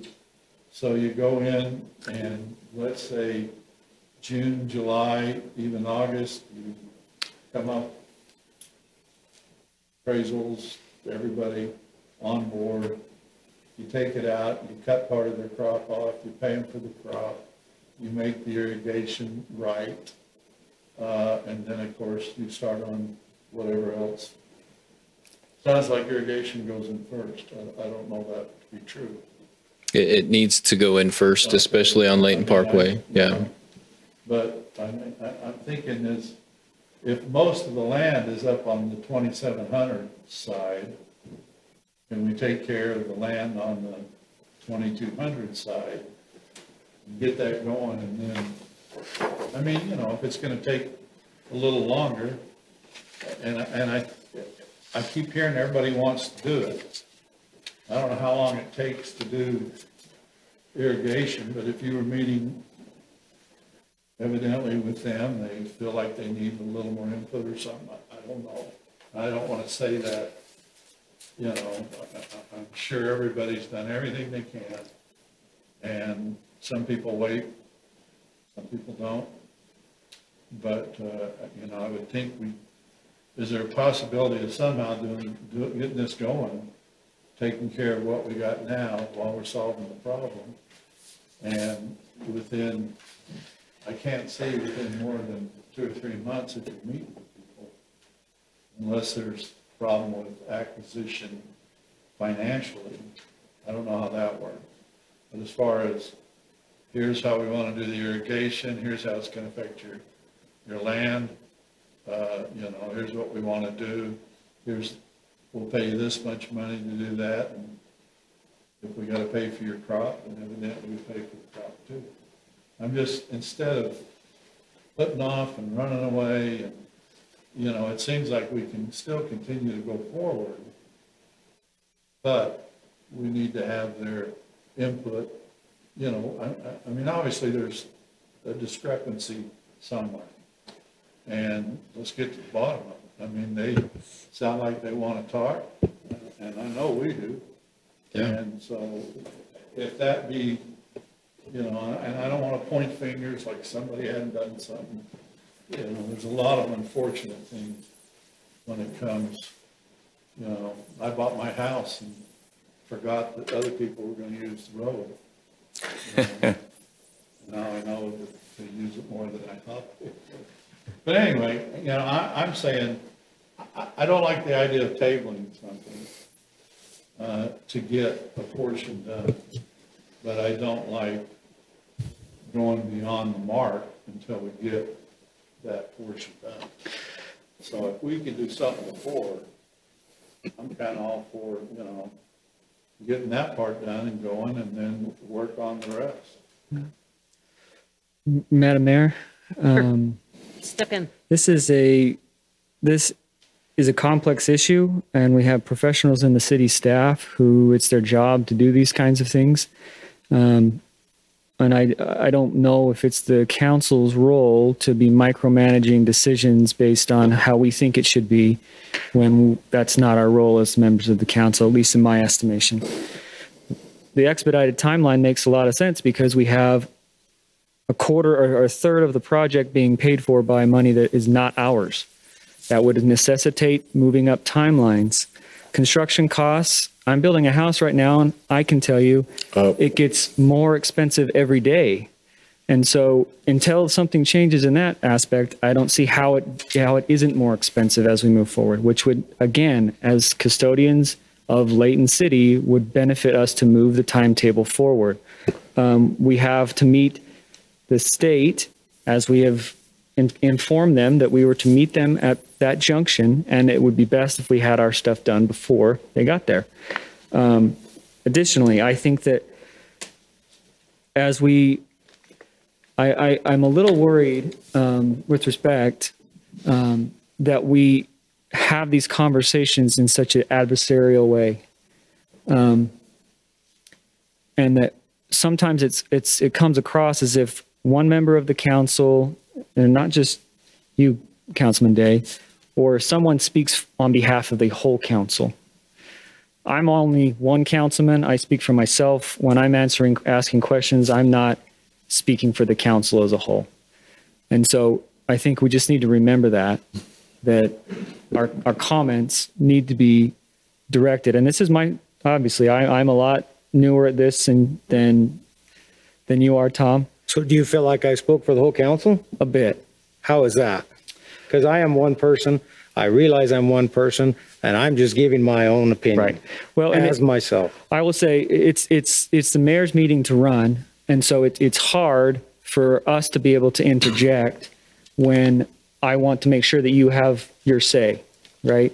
And so if you say, well, we've been in all these meetings, and you point to it down here, and we're not going to be saying yes or no to that because it's your floor time. And so you said some things I agree with. You said some things I didn't agree with. But I just want, when we're making our comments, I don't want it to be so adversarial to the staff. I think it's disrespectful. And I don't want it to be seen that somehow when I'm speaking, it's for everybody. That's not. And I know that's not what you're intending. I'm just saying that's how it comes across, because as you can tell, the rest of the council and the mayor are very respectful, and we just let people talk, right? We had a citizen comment for 30 minutes, right? We have Councilman Day speaking for however long you wanted to speak, because that's your role. But it's hard for us as a council to not feel like we're along for the ride, no matter what's being said, as the anger in the room starts to grow. I don't think that facilitates good governance. I don't think that facilitates a good outlook for the city. And I think I just think we just need to take a step back and maybe remember our roles. Okay, I'm going to interject here, and I'm going to let you know that in respect to each one of you, as a council member and as citizens, I'm allowing you to speak. I'm allowing you to deliberate, because that's what I heard loud and clear, that you guys needed that time. You needed to understand. As far as individually, I think you're all individual, and I know that each one of you do your homework, and I know that you do your own research, and I don't see any of you really being persuaded by anyone in particular. That being said, I want to continue this discussion. However, I think in respect, so that all council members have an opportunity to speak, I'm going to allow Mr. Morris to speak, and then we can continue. Thank you, Madam Mayor. Just a couple of thoughts as this has been going on tonight. Thank you for the citizen comments and that perspective. I appreciate that. Thank you to the staff. You all do a great job, and these are complex issues, because humans are involved, and we have people, and you add people and property and then government, and it makes it even more difficult. And that's why you have this group here to help with some of that, and maybe just some of that. As far as this, again, I'll be brief. I've been in a lot of these meetings. I ran for this seat 3 times. And so I've been in a lot of these meetings, and this issue, 2700 West, I remember a meeting, and it was full, this whole room was full out to the foyer about what road is it going to be? Is it going to be 2700 West, or is it going to be, or 3200 West, or is it going to be 2200 West? Is all the traffic going to go past Dave's house? And it was determined that it would be 2700 West, and that was a compromise. And so that was I don't know, 4 years ago, 5 years. This isn't a surprise. It's not a surprise. And so the property owners, they knew this day would come. They knew that we would have to have this meeting, that there'd have to be a cut. There'd have to be a meeting to decide, okay, it's now. And it's happening. And it's not a surprise. It hurts, yes, but it's not a surprise.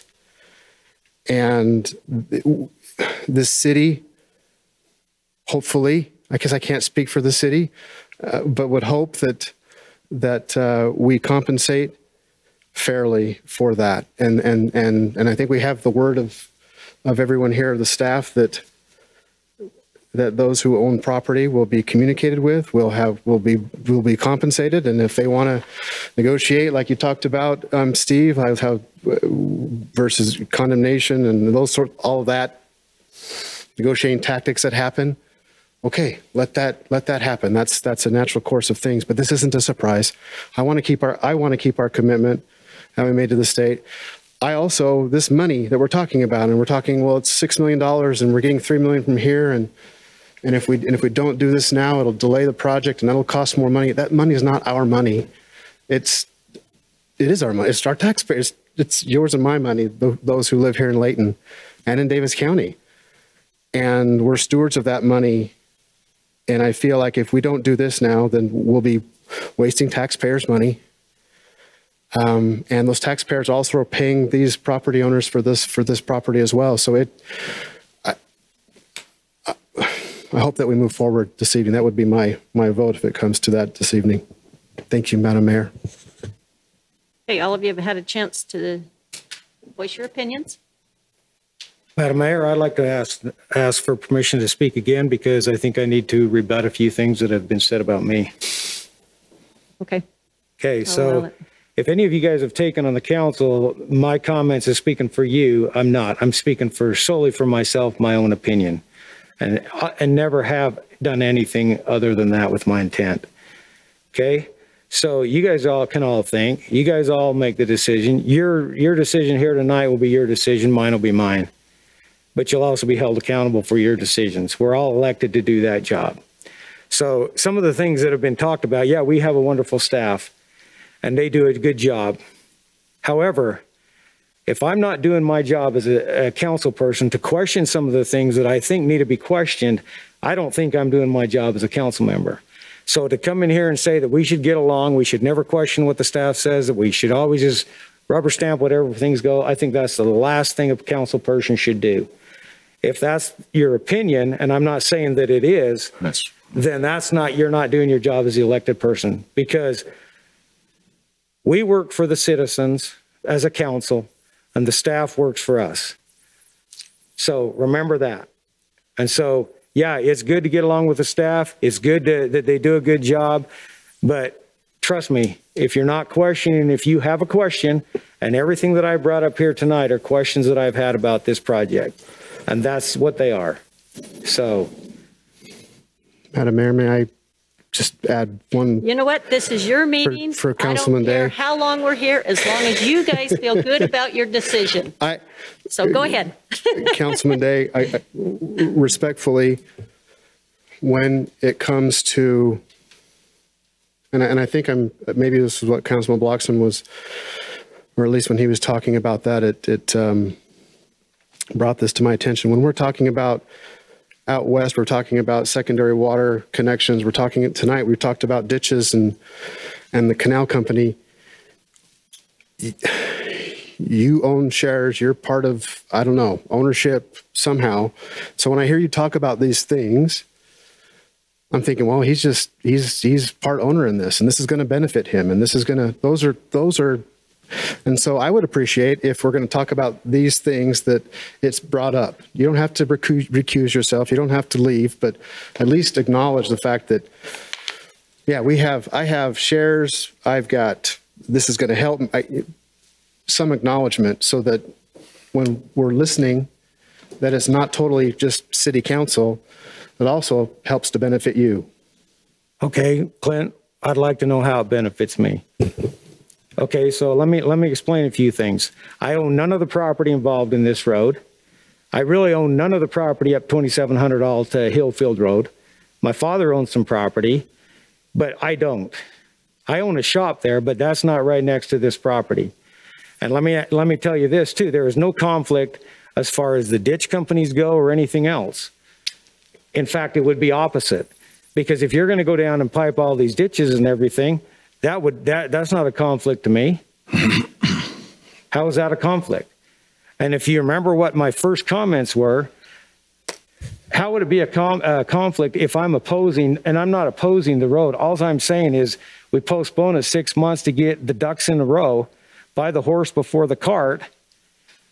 Trust me, if it was a conflict to me, I'd be pushing this through, because It doesn't take a genius to know that your property is worth more with the road by it than not.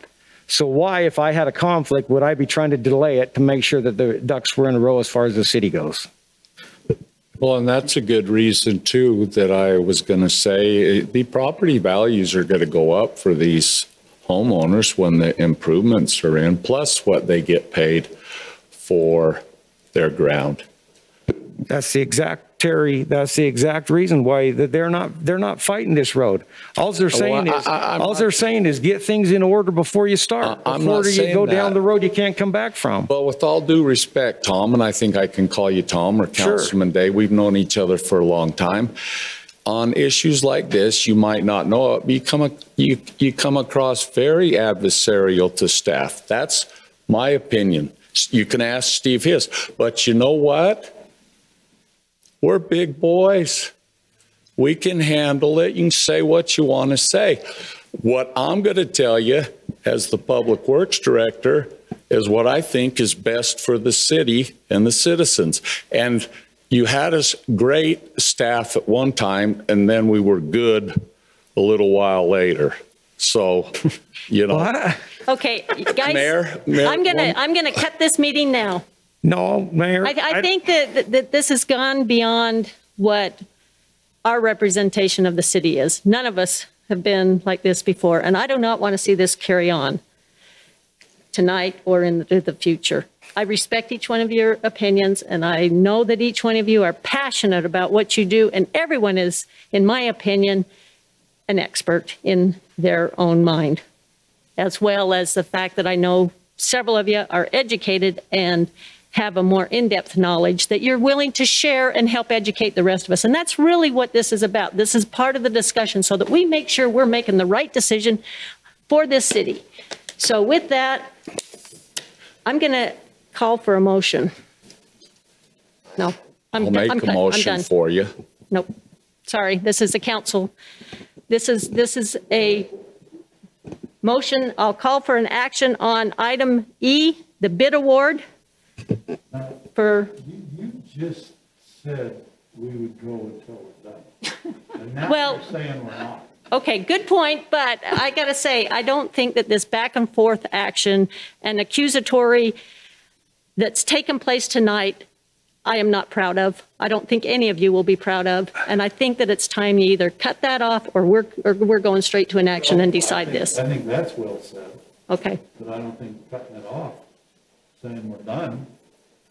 I mean, you know, sometimes we got to put on big boy and girl or whatever you call it, pants, and we got to nut things out. I mean, okay. Gotta, you know, and things need to be said, not in an accusatory way. That serves no purpose. I don't care if you're right or wrong. That's not the issue. The issue is that we hear what can be done, what could be done, maybe what can't be done. You know, and can I have the floor? I don't want to, if you want to tell me. Actually, I'm accepting your point that you made against me, and that's why I'm allowing you to talk, because you're right. As long as you guys can be decent to one another, go ahead. Just raise your hand if I get saying wrong words. Okay. I'll look on my thing here to see the words my wife said I could say. Here's how I see things. Right, wrong, or indifferent. You've got people that have land that don't know what it's worth. Well, I shouldn't say it like that. There's no appraisal. So until the appraisal comes in, they don't know what they may be paid, right? Okay. I believe, if I'm not mistaken, they have the right to go get their own appraisal. Right? Okay. So instead of waiting for our appraisal, you can get your own, and then we can see what happens in between. We got a road to build. If we can get this road started and get going, how long is it going to take to get an appraisal and then to deal with Gary? How long would it take to resolve what you see? And I know you can't tell. Somebody may decide they never want to sell, you got to do other things. Can I just address the acquisition end, because that seems to have come up a number of times? Sure. Yeah. Can I say one thing, and then I'll shut up? Okay. You walk up behind me now, we're gonna have issues. So the key is, it's like playground, baseball or something. You make the rules, we're making them right now. We know what it takes, we know what we want to do, you know what we want to do as best as we can. We want to be fair, we have heard all this stuff. Okay, so instead of arguing about everything, I don't know what the deal is with 4 months. Seems like a long time to me, knowing what's going to happen. If it's got something to do with your crops and how you do things, then you need to be compensated for it, if I can say that. Can I? But you I can say anything I want to do. Nobody's stopping. Okay. And so these are the things we need to work at. The key now is to get going. This is my opinion. Get things going and then work things out as we go. And I think we can do that. I'm not saying it's right.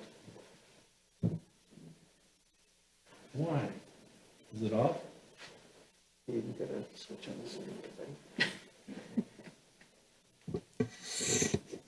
the Who snuck up here and did that? No, I ain't starting over. I could still hear you. You know. Anyway, so the idea is resolve, not argue. And I think we can start, get going, get this thing on the road, and resolve things as we go. And if we get to the point where we can't resolve, then we got to stop, I guess. I don't know. You know, it's kind of like throwing the bat. When you finally get to the top, they usually win, unless you're bigger than the guy that gets it, and then maybe not. But so anyway, I'm done. Okay, Gary. So let me just say this, that I think I've been with the city since 1993. And during that period of time, my staff has been in charge of acquisitions. And during that period of time, I don't think any of you have been here during a time when we've ever had to acquire property by eminent domain. And the reason for that is we need to work with property owners. That's our whole purpose, is to work with property owners. I apologize to these property owners because they have not had enough contact with me in my office. For whatever reason, that would be the case. But I can also make a promise to you that we will work with you, these property owners, that we'll start making calls tomorrow and regenerate those contacts that we had. Things have slowed down because the appraisals didn't come in as quickly as we thought they would. The appraiser that we use usually gets them back within 30 days. Well, we're 3 months out, and it's frustrating us as well as yourselves. But we have never had to condemn a parcel of property except on 2 occasions. And those 2 occasions were quite a long time ago, and they were very special circumstances. But what I want to do is I want to just assure you that the acquisition end, we work a lot like UDOT does. We know what our time frame is. If we ever had to condemn, we know how far out we are before we need to condemn. If we ever had to get immediate occupancy, we know how many days it takes to get immediate occupancy, and we can essentially help the developer or the contractor out in whatever fashion we need to, with working with the property owners to get through this. I spoke to another property owner today, this afternoon, who owns another very small parcel that we're going to have to trade with the LDS Church. And they're okay with us going on and doing the preliminary work and getting all of that done and getting the trade done for a large detention basin. So we're working on those things. But let me just assure you that acquisition, just like Highway 89, today there are pieces of Highway 89 that are still not acquired. The acquisition has not been completed. And that's just the way that sometimes these big projects have to move, is they move slowly, and they don't necessarily move in the order that they would if they were arm's length transactions. In other words, if you're just going out trying to buy a parcel of property for yourself, yeah, you buy the parcel first and you construct the home. But government oftentimes, in order to save money, and I can tell you this off-ramp is a good example, the Layton off-ramp, $42 million when we first got it when we first got our money for it from the state. You might remember that, those of you that might have been here. Somebody stopped that off-ramp for 2 years with a letter. And by the time we got the off-ramp built, it was $92 million. And so the multiplication just continues to proceed forward unless you put your foot down at a point and say, at this point, we're going to go ahead and start with letting the construction contract, getting the initial construction done, working with the property owners to get on the property to do the things we need to do. And I promise you that we will work with you on these things. My office, I'll call you tomorrow. It's Mr. Chen, is that correct? And Mike. And are there any other property owners here that are, okay. So leave me your number before you go and we'll get started on working with you. But I can assure you, Tom, that we will have the property acquired. I've had the bulldozer, the D8 cat, right behind my butt many, many times as we've made these acquisitions through the years. We've done Gordon Avenue all the way from one end to the other. We've done Antelope one end to the other, Gentile one end to the other. This is no different. This is exactly the same as what we've always done. It is a little tighter. I promise you, it is a little tight, but it's not so tight that we can't work with these property owners to get it done. We'll get it done. And we will treat them fairly. And I have a boss that tells me, he made me go back one time because the appraisals we got on one half of Fort Lane were higher than the appraisals we got on the other side of Fort Lane. And we had already bought the property. And he made me pay those people an additional amount of money because these people got more for their property than those people over there got. And so I'm just telling you that we will treat you fairly as we work with you. So work with me on the acquisitions and we'll get it done. I assure you we'll get it done. And if that's your concern, I'm the guy to look at and to kick in the butt if we don't get it done. So we will get it done for you.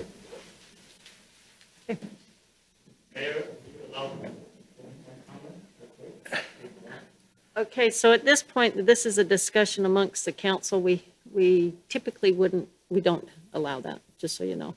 So, Madam Mayor, can I make a comment? I will stand corrected, as Councilman Thomas pointed out. I did say I'll allow you to keep going, and I will allow you to keep going. You guys are welcome to continue to deliberate, again, just as long as you are doing it in a respectful way. So, Councilman Day. Terry, I want you to call me Tom. And if I come across adversarially, I apologize for that. It's not my intent. Sometimes I get a little worked up like some of us do. No problem. So, but I think you got to understand as well, it's my job to question. Sure. It's my job to look into things, and that's what I'm doing.